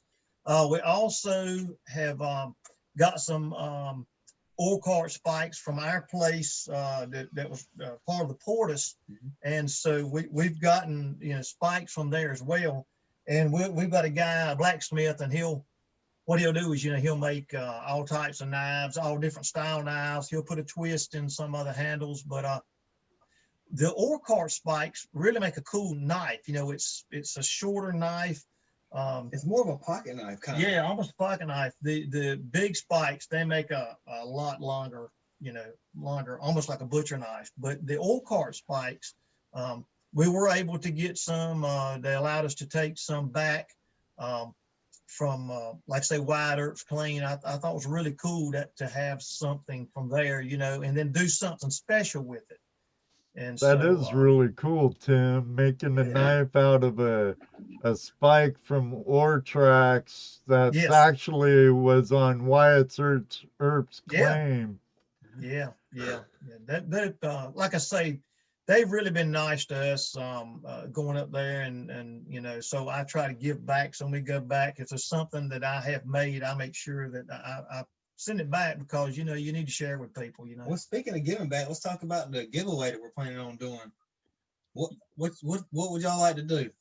Well, I know that we've got you say you've got. I've got a gram of silver ingot. We'll do a giveaway on, and we that as well. We could throw in a gold claw. Gold claw. We've got a gold claw kit. Yeah. We're very much a part of Gold Claw. They're one of our sponsors on our show, and we really use their product. We're part of the same family there. Yeah, we're Gold Claw. I push Gold Claw. Yeah. Are you in the Gold Claw group? Yes. You know that picture of the clear one? You see my post on there. Yeah. The clear pan, that's Juno gold in that pan. I Man, heard that. yeah, we've got several, but with the blue ones, you know, the big ones, I'm a fan of that. 'Cause Yeah, you that's your move- favorite. You can move a lot of material Yeah. with it, but we do have a few kits, and we'll definitely send a kit out with Some silver. silver. Yeah, piece Grain of of silver. So you know, we can do that. Somebody's in for it, we can do it. Cool. So if you're in the chat room, you need to be chatting. That's right, because Got 'em if you're picking not numbers. participating in chat, Numbers disqualify you. Brian's got him picking numbers. He started it. So Brian. Brian, shame on you. You and your numbers, I swear, brother. You and your numbers. Yeah, Yeah. we'll do it. It was really cool. I was trying to think if I had one up here. I may have one of the ones I'll show you.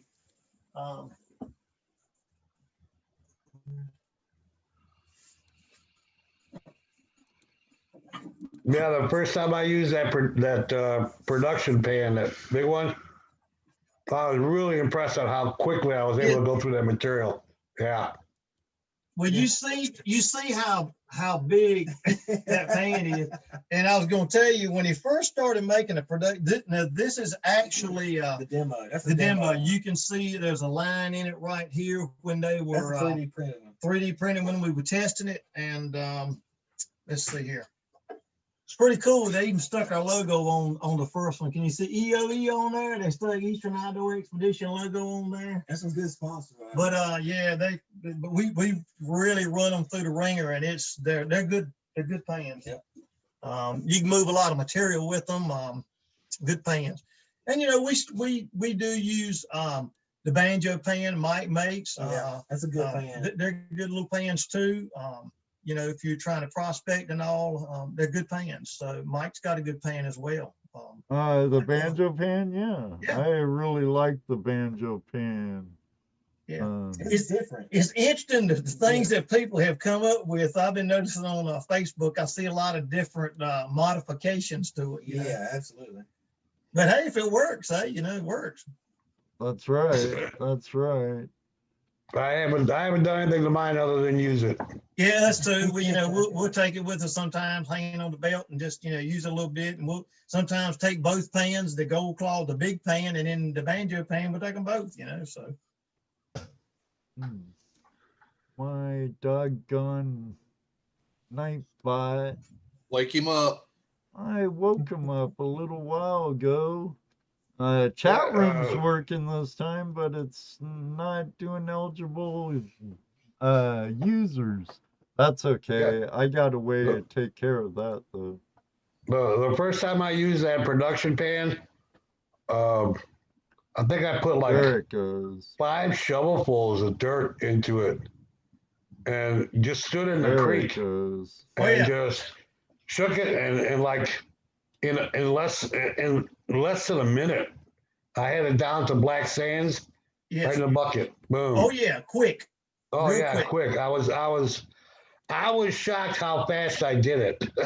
Oh yeah, I can't wait till I get as fast as Klint, though. He can do 5 gallons in like 40 seconds or something like that. Yeah.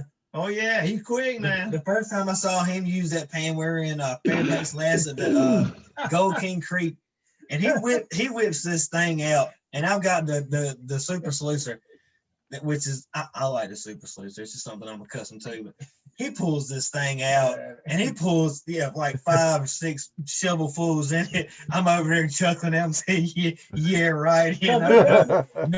No way, Pops. Ain't no way. I'm over there like a baby. It looks like something you'd wash your baby, and it's big. And he's like, "What in the world?" I said, "Yeah, just watch." I laughed and laughed and laughed at him. I'm over there painting and painting. And he pulls out all this gold. I said, "Where'd you get that from?" He said, "In your hole." Ain't no way. And sure enough, and I broke mine out. He does a good job, Yeah. Oh yeah, and I like the clear one myself. Yeah. Yeah, I like the clear. Blue. Yeah, Blue's for me, nice too, but I'm kind of like Jesse. I like the clear one. Yeah. Although I have a blue one and I have a green one and I have a few other ones. Well, Yeah, for purple. the regular pants, I think I have every color. I have two for clear and blue for the pocket claw. Yeah. I have clear and blue for the production claw. But hey, they're a good product, and I They have are. plenty if someone wants to play with one. Yeah. I was trying to think of the other guy. He's done some YouTube videos. He was at the Phoenix show. He's got a beard and mustache and all. Super nice guy. I'm trying to think of his name. And I wears a cowboy hat a lot of times. Oh, would that be Swiftwater? Tony I believe that's Swiftwater? it. Yeah. Super nice guy. Yeah. I met him, but we talked quite a bit there. And I just, like I say, it's been a while. And I was trying to put the name with the face. Yes, but he does a lot of YouTube stuff. Yeah, good old. He's not producing as much as people want him to. We give him a hard time every chance we get. Oh, Yeah, I good hadn't seen him in a old. long time. It seems like you say, I hadn't seen much, so far as, stuff that he's doing, Yeah, we just hashtag it as just saying for him or life of a miner, Yeah. He's a great guy. Scott, if you're out there, Swifty, it's all brotherly love, fun and brother. He's got that beard thing going on that works for him. He looks like a miner. Yeah, but man, his shirts are bright. Was he yeah. wearing his white shirt when he saw you? Oh, yeah. That's like us up until last week. Everything we were wearing just about had some kind of orange on it because, deer season was in around here. And so, man, around here, you better have something with some color on it, even on your own property, because somebody's liable to shoot at you. Right. Definitely. But see, all that land around there, they lease it out. Tree companies own all of that property now. I mean, most of the gold mines are owned by tree companies because what happened was the land was up for sale a long time ago. And I know from talking to the old timer that his son-in-law owned the land and they just wanted to get rid of it. It had been in the family forever. He was one of the Sturges that had bought from the Portis. And so it goes back a long ways, but they wanted to sell the property and just get out of it. And so they had a company come down from Canada and they did a lot of testing in the early 80s.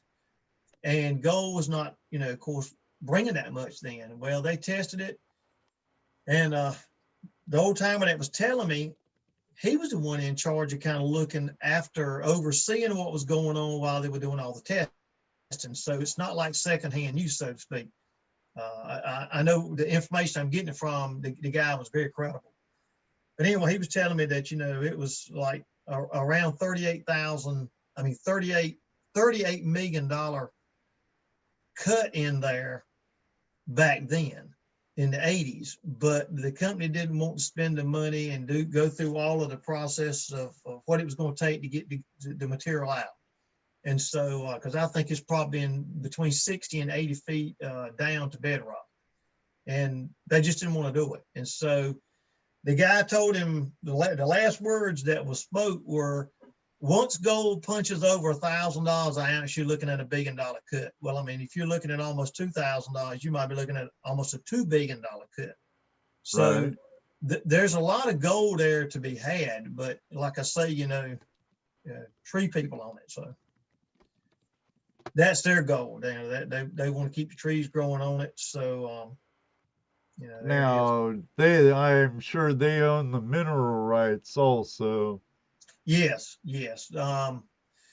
Some properties, not so much, but that particular property they do, because we try to keep up with who, it's pretty easy to find out, who owns what mineral rights. But yeah, that is all owned by the landowner as well, or patented. Excellent. Well, are you ready to give away something? Oh yeah. Okay, I'll bring up the Nightbot. It's working. And I'll get it so everyone can see it. Make sure I don't have something else clicked. We have 26 out of how many in there? 39. Oh, come on. There's a lot of lurkers in there. And people have been chatting away too, guys. So yeah, if you're hiding in the Okay. background. Snooze, you lose. All right, Tim, Ross, count me down. 10, 9, 8, 7, 6, 5, 4, 3, 2. 1. Nugget Brain Wayne Peterson. I like it. I'm not sure what you won yet, Nugget Brain, but you won something. Are you still here, Wayne? Usually you are, buddy. Where you at? I just saw him a minute ago. Yeah, gotta still be in the room. And remember, either message me your address on Facebook or email it to flashinyourpan@gmail.com. I'll make sure Ross and Tim get it. And we will get you the gold claw kit and an ingot of silver. Yeah. Okay, I might have to get a timer out because I haven't seen them say nothing yet. Where you at, man? Better hurry up. Call your buddies. Not everybody would know that tune. You calling us old? There he is. Awesome. I feel won something. You won something, Wayne. Yeah, there you go, Wayne. You won the gold claw kit, right? Is that the kit? Yeah. And an ingot of silver. Yep. Oh, won both of them, huh? Yeah. Excellent. Congratulations. Congratulations, Wayne. Can I ask you guys, and when I say you guys, I mean anybody is willing to answer a really newbie question here. Oh, I don't know about that, Rose. Of course. Is there a difference between silver and sterling silver? Absolutely. The purity of sterling silver, I think, is, what is it, like 40%, maybe 50%, something like that? Sterling silver. It's 0.925. There you go. I spoke out of turn. Yeah. Yeah, that's it's mixed not 975, 925. So it's it's obviously made in jewelry. And what do they mix it with? Because typically sterling silver is good for people with allergies. What are they putting in there? I don't know what they're mixing it with. Yeah, because it has to be at least surgical grade. Google. For people not to have the reactions to it when they're wearing their earrings and stuff, right? Right. Guess Hey, so. you're I just with like me, to melt Rudy, that right? stuff out. Well, Outdoorsy says sterling is purer than what, 925 or 0.99? Can be purer than that. Pure silver is that 3.9 fine. Right. Sorry, just Moto Mighty says it's copper. Oh. Makes sense. Nickel or copper. Got you. So I guess, is there anybody out there with sensitivities to metals that can't wear sterling silver because of what it's mixed with? I'm sensitive, but not to metals. You say you're a sensitive guy. I got a shoulder you can cry on, as long as you got some gold or silver. Yeah, I've been looking at some jewelry recently, and I'd seen, silver, and I'd seen sterling silver, and I realized there was clearly a difference, and I wanted to know. So sorry for being a noob, guys. Well, isn't sterling silver 0.925 also? Yeah, I thought so. It's just it's a percentage of silver with an alloy. Right. Well, when you're talking about the purity of metals, that was something mentioned several times in different articles from the gold that come from the Portus. It was it's a real odd color. I mean, it's real bright gold, but then it'll have an orange tint to it, I guess, from that orange, maybe the mineralization from the clay. Right. But North Carolina gold is really, really pure. It's really a pure, like Australian gold. They really talk highly of it from what I read in books. So it does have a really kind of cool color to it. It's got that, it's like I say, it's some type of orangey look to it, but it's it's real bright at the same time. Like it's got, Tim, well, hold on one second, Jesse. Wayne Peterson, Nugget Brain, he'll send you a message directly. Okay. With his mailing info. Gotcha. Good. He'll get it. He's happy. It's a great start to 2021. Yeah, ain't that the truth? And it has rained here more, guys. I don't know about where y'all are at, but let me tell you, it's like the kidney of the country, I think. It rains like every 3 days here. And it's been near impossible to get some of our stuff done because it's like it rains about every day. And the gold mine, we've worked that road and we end up having to put asphalt down, and it took us about 2 years. We would use broken asphalt, about 5 foot or 5 inches thick asphalt. Yeah. You have to put that down because the guy that does all this, he's got a big construction company, and he said, look, he said, you can put all the gravel you want, all the rock you want. He said, you won't have it long. He said, you put some asphalt down in there and concrete chunks. He said, and it will not, you could drive a tank in there. And he's right. We're building in on the bottom of a pond. Well, in a pond, it's a dredge pond. Yeah, it's like a valley, and it's, we really had to be creative. And so, but that stuff has been there for 3 years, I believe. We've had that road in there and driving there every day. But I noticed we've had so much rain in the past, probably 2 months, that it's getting now where it's starting to eat it. Yeah, you got to be careful. So I'm ready for I'm ready to see the sunshine for a while. I could understand that. Reminds me of the wet side of Washington State. That's the way it probably is here.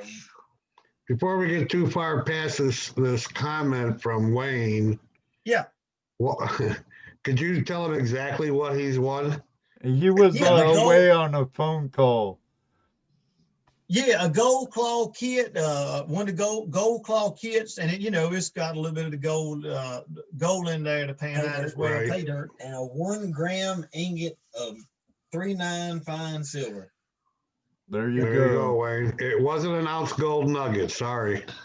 Yeah, no joke. Yeah, I wish we had that much to give right now. You can still do a nugget brain challenge with it, Wayne. Maybe you'll find silver easier too. Maybe we can open up the gold mine sometime soon. You can come find your ounce of gold. There you go. There you go. But yeah, we got a lot of plans going on. Like I say, we're trying to get this little museum opened up where you can see all these artifacts. We're finding a lot of artifacts. I'll show you something else. I always love to see some treasure porn. Yeah, love it. That's my favorite. Yeah. Yeah, buddy. This is Did you say yeah, Woody? Yeah, buddy. Not yeah, Woody. Let's see. I'll show you if I can get it out of the bag. This is to show you. These are all handmade nails. I don't know if you can see it or not. And if you see the head, almost like yeah. But they come off the dredge. That's what hold the deck down on the dredge. These were deck nails, and so that's what that's one of the artifacts, like what we showed. Yeah, there's one of the bolts. I don't know if you can see it or not. It's got the big washer on it. That's part of what held the timber together on the dredge. But just artifacts that we pulled a lot of things off there, and most of them, there's some steel workings on there. But were those pieces from wood that had rotted away?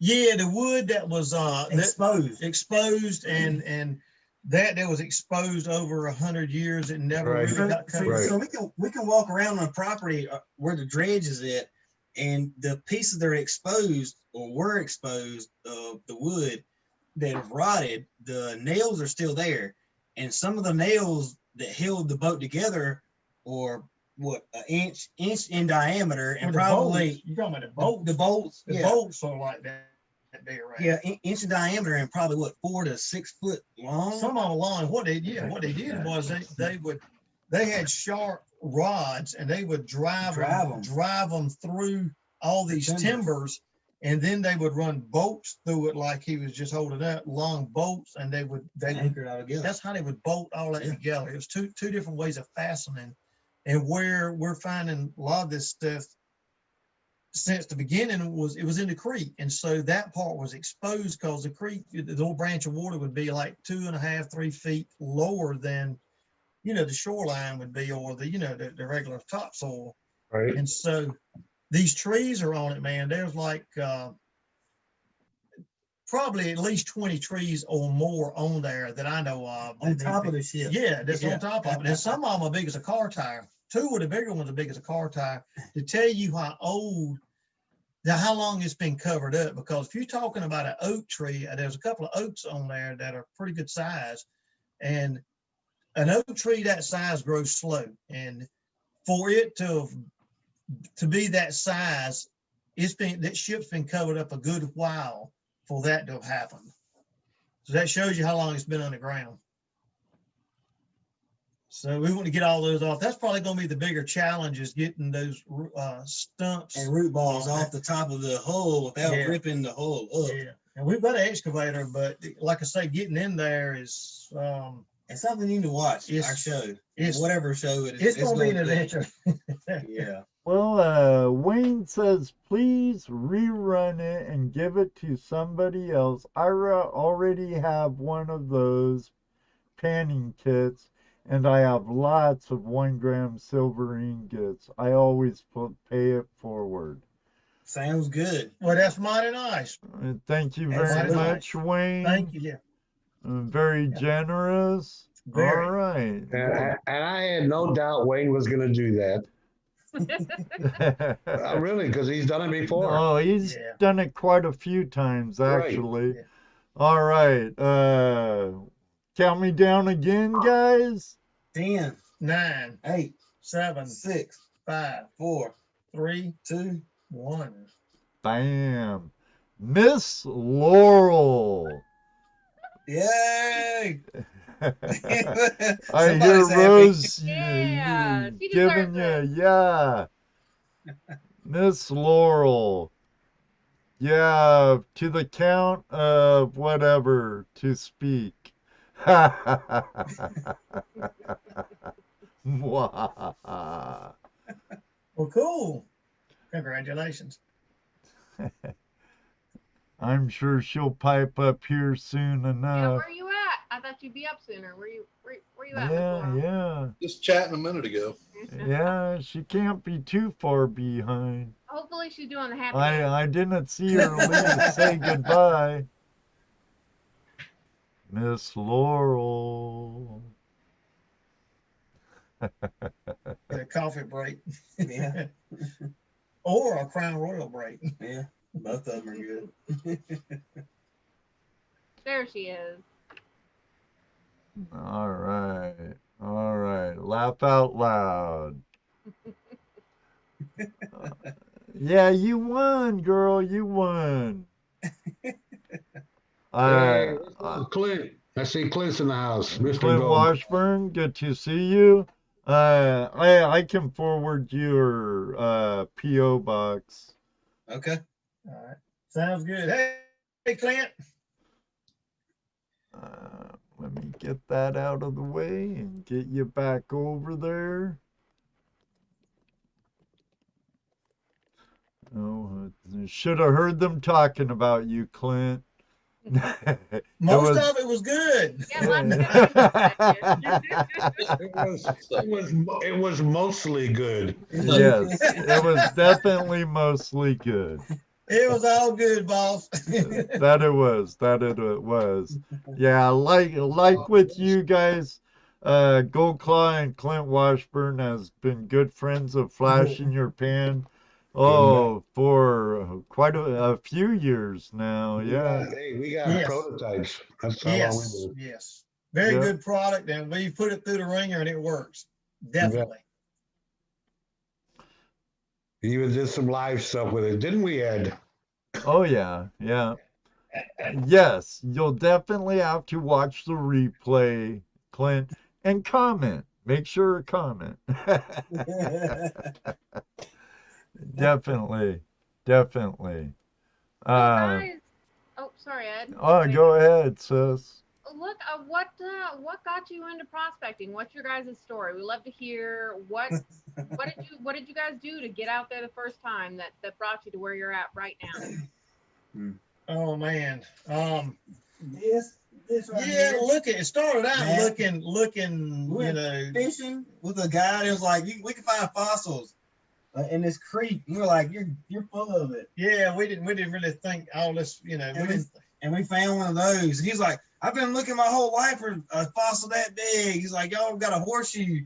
And now everybody says we have a horseshoe up us. But anyway, yeah, part of it, I've always been bottle digging, and I've always been into arrowheads and all. And then you get busy with jobs and things like that, and then find like a guy that I work with fishes all the time. Like Ross was saying, he would find these big scallop shells, and he would find the big whale bones, and he was always there. Yeah. And so I wanted to see this, and so we took off with him on an adventure, and sure enough, we started finding artifacts like that, good ones. Yeah, it's fossils. And so from there, got talking to some old timers, and the old timers were talking about gold prospecting. And then another thing that got really crazy was my parents owned some rental houses, and there was this one lady and her husband that rented this house out. Yeah, and I forgot about that. Yeah, and they were always talking about going to this gold mine in Nash County. In Nash County, yeah, where we live. live. And she had this little nugget around her neck, and she said, yeah, and she says, this truck that my husband drives, 4-wheel drive truck. She says, that gold paid for it. It's like, you gotta be kidding me. So it wasn't too long after that, I started looking at old maps, and then I found some old maps from around early 1900s, and saw where these gold mines, there were two of them still on that map. It had the pick and the shovel cross, said gold mine, one said Argo, one said Portus. So I got thinking, and then I started doing some research. So from doing the fossil hunting, it just spilled right over into gold prospecting. And then you started looking land. I started looking land for a house, and you started looking land for fun. And yeah, we got to agreements with this property. We got a lead. Yeah, we got a lead on some land, and it was part of the Portus land, and I had already had access to the property. Yeah, and so Portus, so the same company owned both properties, and at the time, it's changed hands since then, but at the time, they would let us do our filming, and we started doing little filming, just little stuff. You can see all that stuff. So anyway, it that's how it all began, filming the shark teeth and wanting to show people, and then it spilled over into this, there's gold mines here, and there's more than one. Then we found out there were like 8. Yeah, 8. So we really started researching and found some, land for sale, and we're able to buy the land. And then, like I said, then the craziest thing was finding the ship. Well, we started our TV show before then, but it kind of spilled over into. So we had our TV show before we found the dredge. It was called On the Hunt, and it was a local TV. Right. We started out kind of mom and pop stuff. Yeah. And then, we found out about Gen 7, and it was more, we wanted to go bigger. And so we did. And it's been good. And I say we have around 900,000 viewers. We have great sponsors now. Yeah. Mine Lab, Gold Claw, Mike Pung has been there for us. And so, we've got some good people that's backed us and made it possible for us to keep moving, because it is expensive. I mean, the airtime with Gen 7, that has really gotten to the point it's very affordable for anybody to be able to be a part of that. But what gets you is the editing, and as you guys probably know, editing, and traveling, your expenses. I mean, it costs a lot, you know. Oh yeah, it does. We hire the guy that does the editing. Fortunately for us, he worked for a TV station, and he left there and he did some other things, and he was just kind of doing this on the side. And so he decided that, he said, if you need filming done, he's got all the professional cameras. We have some too, but he's got some a little nicer than ours. And so, you know, it's, with the exception of going to Alaska, which I hope he's able to go with us this year, so far, you know, he films everything local and very reasonable. And the cool thing is, if he films it, when he goes back to edit, he knows exactly what to put where, because because when we go to Alaska, it has to be really meticulously planned out, so it's pre-edited before I give it to him. So like I say, that can be expensive when you go to hiring somebody to do your filming and do your editing. And so yeah, I'm not there yet. So if anyone wants to donate their time being cameraman and editor, email me. We can hit up cameraman Andy for you if you're interested. We'll send him your way. Okay. There you go. When we collaborate, definitely, I'll hand him a couple of my cameras too. There you go, Andy. I was going to tell you guys too. Look, we went to Alaska. It was like, I've been in different times of the year, and, you know, I've been like when it's like the midnight sun, it doesn't get dark until like 3, you know, I mean, it's just daylight, you know. And so of course it's cool because you can do a lot of, you've got 2 days in one that you can really do stuff. But let me tell you, the mosquitoes that time of year would take you away.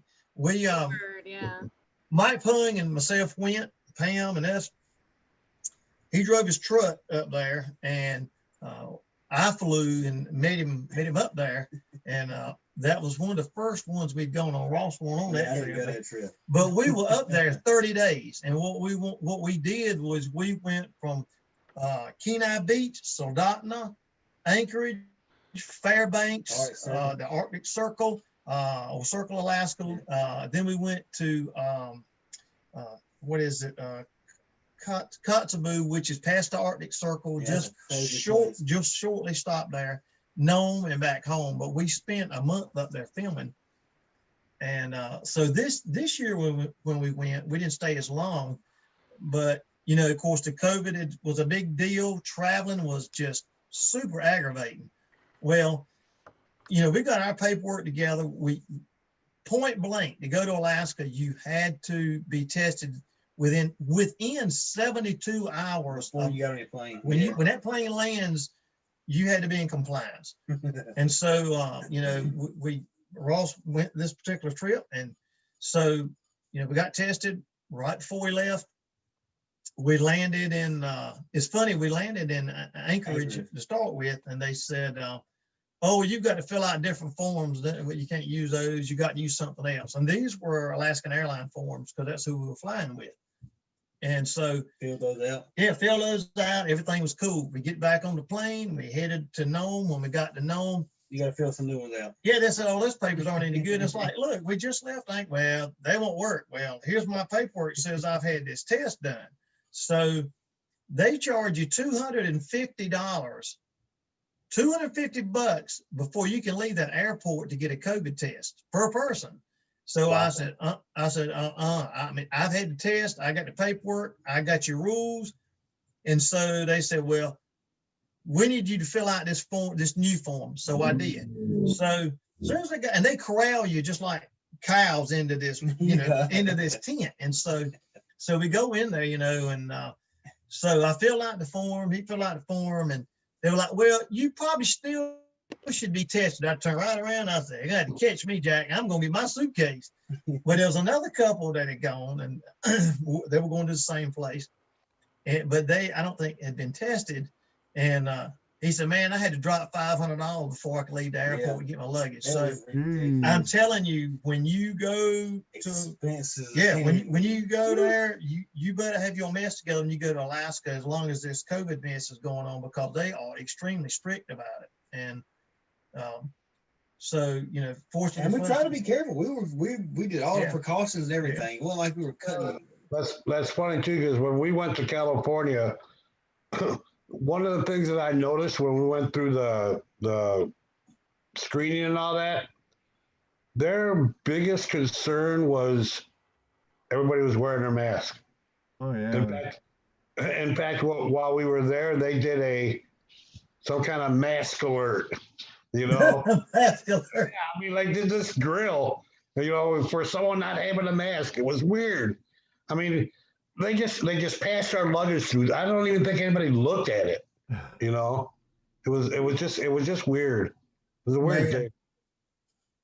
Coming back, the same thing. It was Yeah. they were more concerned about being in compliance for COVID than me smuggling back, 50 pounds or anything, Oh yeah. Bags. They didn't check your bags like they Mask. used to. My first time out to California, they checked my bags everywhere I went. This year when we went, they didn't hardly look at nothing. Right. Nothing. They were just wanting to make sure you were wearing your mask. That's all they were. You pass through everywhere. Yeah. Oh, and I'll tell you guys something else, just to keep in the back of your mind. If you ever travel into Nome, this is something to know now. When you're in Nome, if you're doing any filming to speak of, and it has anything to do with much public stuff, Main Street. Yeah, if you're in the city limits of Nome, it's a $300 fee to film in Nome, Alaska, in town. Like if you're in town, it's $300 to film in the city limits of Nome. That has to be paid. And if you film in the Barren Sea, the port where all of the dredges and all that stuff is, that's $300 port fee filming. So $600 if you film around in there. It's a $600 So fee. that's anybody, tourists and all, huh? I think if you take If pictures, you're gonna make some money off of it and it's open to the public where they can sue you, I think that's where they care about it more. Yeah, if you I don't know how strict they are about YouTube, maybe not so much, but I do know that if you do any kind of network type filming whatsoever, Right. whether it's free, cheap, expensive, makes no difference. If you do any of that, there is a charge for filming. I'll have to remember that when I get up to Nome. I'll get up to AK someday. You should. That'd be I love it. You got to buy permits? Yes. Oh, okay. Yeah, $300. It was. We didn't film any in the harbor. We didn't film any of that. We did film the number 6 dredge, I believe it was. It was the big dredge. We filmed that, but that was not in port. But it was in town, and we also filmed. What's the guy's name? West. Colton West. Colton West. His dad owns the oldest saloon bar and bar in Nome, and it's really a cool bar. And his dad owns half of the town. He owns a lot of things, and so we did some filming at Good friend of ours, saloon and the bar. That was kind of cool to see, just to see that. So we filmed that. A lot of history behind that was in town. That stuff. Yeah. We filmed the dredge, the bucket line dredge, and then we actually went to a dredge, which was to me one of the coolest things. Augie, which he runs the AKAU Lodge.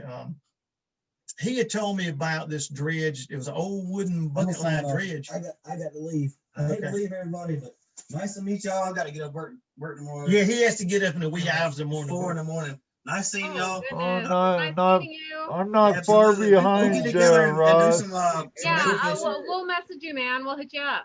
Okay. We're at show's end anyways. Yeah, we're really close to the end. We're overtime, actually, Ross. Yeah. But I'm just going to tell you, it was really cool because what happened was Augie says, I know where this dredge is that's similar to the one that you guys have, and it's just sitting, and it's in about 90% shape. And so it was really cool. It was about an hour north of Nome, a little over an hour drive. So we went there and got to do some filming, and it was still all intact. It was really cool. And so we filmed that. That was one of our last shows we did. It was on there. So, but our shows are live streaming. Like I say, it's on Gen 7 Outdoors. If you have Roku TV, Amazon Fire Stick, that's the way you can see it on like TV. You can Google just on your computer or iPhone or cell phone. You can just Google Gen 7 Outdoors, GEN, the number 7 Outdoors. I have a link to your Gen 7 channel Gotcha. in the chat room now. I'll be putting out one to your Facebook page and also to your YouTube channel. Let's get them up quite a bit tonight on their YouTube channel. Let's see if we could get them quite a bit over 200 at least. Come on, guys, people. head on over there, give them a like, subscribe, and don't Yeah, forget to and, hit that notification bell. Yeah, check us out. We've just got so many different things that we've been doing. Like I say, especially with the gold and the fossils have been a big deal for us, and we're really trying to keep those two things going.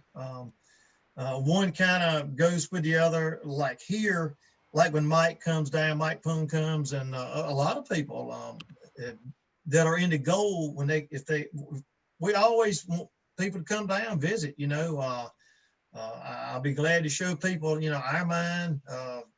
They can check stuff out there. I can put them on places or show them places where they can find fossils. So, you know, and the deal with like fossils is anybody can get around in the creeks and the rivers. You know how it's just like panning for gold. You know, you don't have to have a claim. You don't have to have special permission. So it's pretty easy access to get into a lot of these places.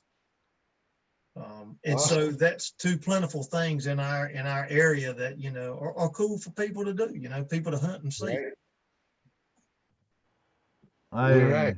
You might get us hitting you up sometime when I we're always say, heading come on that down. way. Come on down. I want to see your operation and works too. Your That's right. trommel, Yeah. your ore cart that dumps Yeah. into the trommel. Redneck engineering. That's right. That's right. Love that stuff. Love that stuff. And sure, I'd love to find some of your shiny down there too. Come Some on down. beautiful gold in the Carolinas. I can hook you up, man. I can hook you up. Like I say, we've got tailing piles, man, and I know there's gold in them, you know, and there's a good bit of tailing piles. So, you know, you never know what you're going to get, but it seems like every time you'll get stuff out of there, you know. So, you know, there's material that can be run. Most of the material, to be honest with you, all of these tailing piles, whether they're like tailing piles from the old mine or dredge piles, they've never been run. They're sitting. I mean, look, these tailing piles, I've taken pictures of them where they may be 5 or 6 feet tall, and there'll be trees. I'm talking oak trees, hardwoods on them that are bigger than a car tire, you know, just big trees to give you an idea how long those piles have been just sitting there and untouched, you know, for like an oak to be growing on a tree like that. It's a slow growing tree.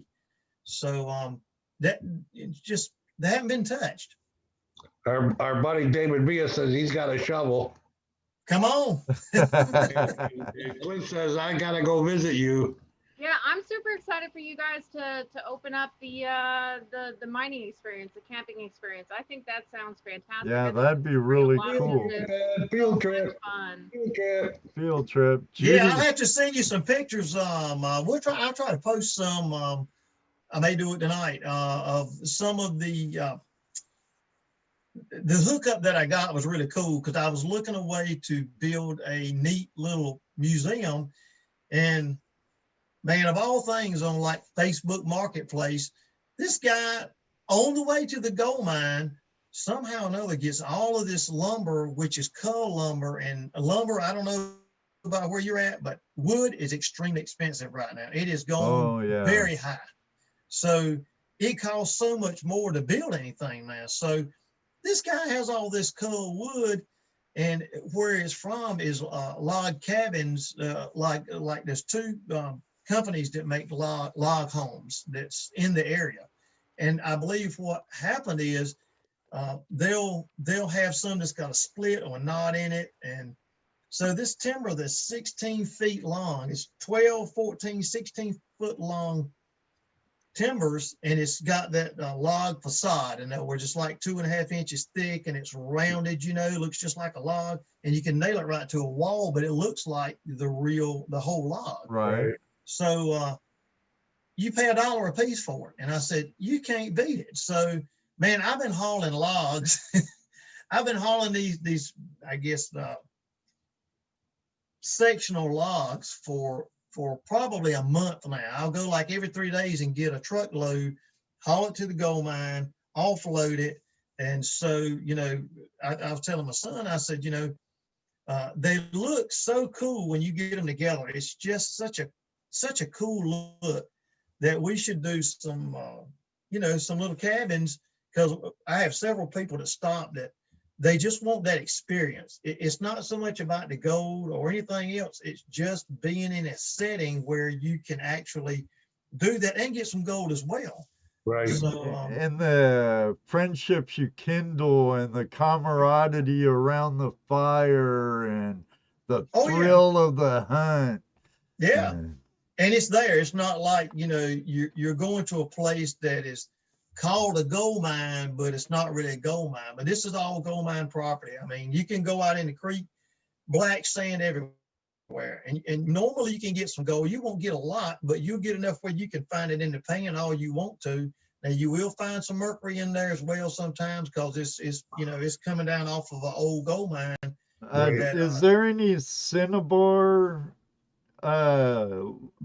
local cinnabar in the area also to contribute to the mercury, or was it all from miners? Mining. That's my understanding. I know that they had, I read the documents from, especially Mr. Oles, when he did the last one, the stamp mill he did. He had two great big, really big, I don't know if you call them, I guess they'd be like sluices that came down in the end, and they were coated with, you know, mercury. They just painted it on, you know. I know in a lot of stamp mills, they had a copper sheet. Copper sheet. Right, coming right out of the hammers. That's the way that was. Or the stamps, and they coat it with mercury. And like back home in Washington, there's quite a bit of native cinnabar, which, you know, it's the ore for mercury. And like a lot of fishermen back home and real environmental Nazis, they try and blame it all on the prospectors and the Chinese miners that left it there. And I'm like, there's two cinnabar mines right up the hill. Yeah, and that's leaching out of that probably. But every time we see any at all, we always take any bit of mercury, period. I mean, if it's a dot, we take it out, and we just, we try to just bottle it up and hang on to it. And then, you know, a lot of we'll run it through a retort, and a lot of times there's gold in that mercury anyway. It's small amounts, but there'll be gold in it. That stuff, find a nice little piece of amalgam, and then all you have to do is retort it. Boom. That's right. You know, as long as you're smart about it, you know, and try to be safe about it. I mean, it's no big deal. You just have to be, you know, careful. Anyone without the experience, do not try retorting and working with mercury. It's dangerous. Can be very harmful. Have your teeth fall out. You go nuts. They don't have the term the Mad Hatter for no reason. Yeah, you know, in talking about that, I did learn some things from when the people came down, the historical people came down, and they were talking about, they really weren't concerned about the wood from the dredge because it was a nautical vessel, but they said normally in older historical homes from the 1800s, like the bigger, nicer homes, people, might want to go in and restore those homes and redo them. And they were telling me that a lot of times what'll happen is, in restoring these old homes, they use arsenic. They would soak down all the timber on the bottom floor of the house, like under the house, all the big beams and timbers and the seals and joists. They would soak everything down in arsenic, and that would keep the bugs out of it, termites, right? And so they would say you had to be really careful when you're restoring a lot of old wood that might be exposed to a lot of arsenic. And I'd never heard that before until they were talking about it. They said, yeah, you had to be really careful with old timber, depending on where it come from. But normally it was like from the floor down, all that would be coated so that it would not get termites in it. Right. And they checked like some, excuse me, the wood that we got, they took it back, and I never heard anything, never heard anything from it. So let me get me some water. But anyway, they tested it, and as far as I know, that everything was good, that it didn't have arsenic. Well, we're into overtime, Tim. I greatly appreciate you joining us. Sorry I never invited Bryan in, but we were having such a good talk. Sorry, Bryan. Thanks for watching anyway. You're always out there anyway, brother, and we good friend. He's a good friend. Yes, he is. We all had a nice visit with him. I'd like to thank our newest member, Holly, for joining us, and all the super chatters, Mr. Lodak, Richard Davis, Patriot Gold Prospecting, and Ted Sharp. Thank you all very much. Next week, we're going to have the return guests, several return guests. They're all on...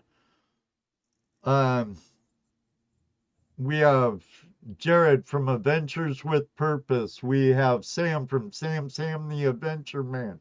We're going to have Jeremy from Exploring with Nug, and our friend Jacob from Chaos Divers. They've all been on before. They're going to be here next Tuesday before they head to Nashville to work on another missing persons case to help a family come to some closures. Cool. They're a lot of great guys doing great things out there, helping with cold cases and bringing closure to some suffering families. I support them. I encourage you to also. They're all great people. It's going to be a phenomenal show next week. And I think the first time Adventures with Purpose was on our show, he had like 1,200 subs. Now he's pushing 1 million subs. So they're great guys. I know them personally, at least Sam and Jared. And hopefully we'll be down in Nashville to help them the weekend of the 23rd. So I look forward to that. So I hope we see you all here. And again, thank you very much, Tim, for the treasure porn, the history, the great stories. I appreciate it. Thank you for the invitation. You're more than welcome. And Bryan, thank you for being kind of a liaison between us three. It's greatly appreciated.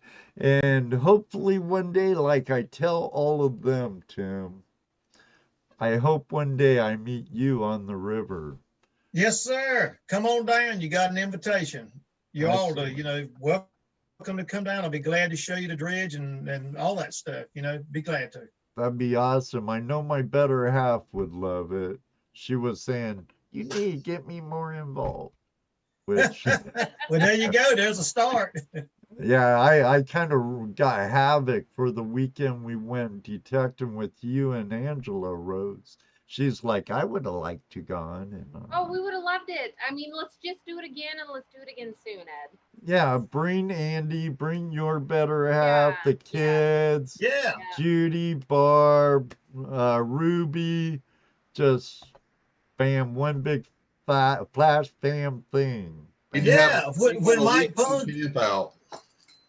when Mike Pung comes, he usually brings Pam with him, and sometimes she'll go on some of our excursions, and sometimes she does her own thing, but she's usually down too. They're really a great bunch. Yeah, both of them are great people. Yeah. And Klint Washburn, thank you for joining us. I'm glad you had the Hey, time to Clint. step in again tonight. Everyone, remember next Tuesday night. Remember, we're going on our 4th year of Tuesday Night Hangout Live, and I'd like to thank all of you out there, our Flash fam, because you are the reason why we do this every week and why tonight is our favorite night. Yeah, I said ours, but I know it's mine. I just threw them in the works. So I know, Ruby, it's all Ed's fault. He's already gone to bed, dude. Well, should have figured that. We'll blame you later. Stay good. And let me say something too.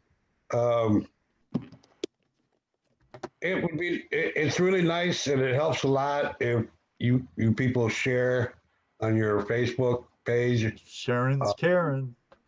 Sharing is caring. That's right. So, every week, share it out for us. Yeah, you guys, Yeah, a like, a maybe- share, maybe- a comment. Yeah. Maybe Yeah. one day, too, we'll grow. Yeah, any of those. Yeah, guys, it's showing the love. You're spreading it out to everybody. So if you just have a second, just hit that share button. and Yeah, get I'm it out not there. one for spamming, so I don't share to all these. I belong to hundreds of groups. I only share to Flash in Your Pan and to Midwest Prospecting Adventures, which are our 2 pages, and maybe a handful of other groups once in a while. So, hey, if you want to share it, I'd greatly appreciate it along with them. For sure. Right. Well, it's Miss Laurel is laughing at my little joke that I made there, but it's Yeah, no really Karens. it's really Unless not. your A, name's I Karen. mean, we've been doing this 4 years, and we haven't really grown that big. Not as big as we would like, I'm sure. But at the same time, a lot of our guests, after coming on our show, grow big. So, and I think that comes from sharing. So, I'm going to start asking everybody to start sharing this Tuesday night live hangout live, so that we can grow. I'm with That's Jess right. on that, you guys. It seems so simple, it seems so minor, but there's an algorithm. There's something that picks up these channels, and the more shares you get, the more you get shares, the recommended to more other people. likes, the more you That's keep right. those fingers busy in Comments the too. chat. Yeah, Too, comments right? too. Comments too. Yeah. Yeah, and if you're watching the replay, please leave a comment down below. I do read every single one. I don't necessarily reply to every single one, but I do read them, give you a thumbs up, give you a nice heart. Ooh. Well, I Wayne, do read them. Wayne, you can share it too when you see it come up on our page. Yeah, That we're gonna have a show or whatever. Go ahead and share it to your page. yeah. Yeah. We ask everybody to do that. And guys, it goes both ways. So if you want to come over to the Treasure Vixens page and share your information, bring it on. If you guys want to share your videos, you're more than welcome to. The Treasure Vixens page is open to everybody. So you share, we all share. Let's build the community. Oh, one last super chat again from Mr. Lodak. World's greatest internet Thanks moderator for the and super chat. Bitcoin dude. Hey, that guy helped me. I've tripled my investment in crypto thanks Cool. to Mr. Lodak. He is not a financial advisor, by the way, so No. just Just a have smart that guy. clear. Just a smart But guy. I do have to He's- go, you guys, because I gotta go pick my granddaughter up. Yeah, and I old. wake up not Working far hard. after Tim's son Ross, so Yeah. plus Hey, an she- hour commute 17 years lately. old, working her butt off, and I'm really proud of her. Yeah. So I Every- make sure I pick her up and take her to work. There you go, brother. All right, we'll wrap this up again. Everybody, make sure to join us next week. Until then, may you always have a flash in your pan. You know what? Take care, guys. Take care, Tim. You betcha. Thank you. Maybe one day too, all of us will meet you on on the down. river. Good night, Come on. everybody. Bye, Like, guys. Come on down. Hi, Jeff. Hi, Dano. Good night, Rose. Hi, Good night, Dana. Good night, Hi, everybody. Jeff. Thank you, everybody. 5, 4, 3, 2, 1.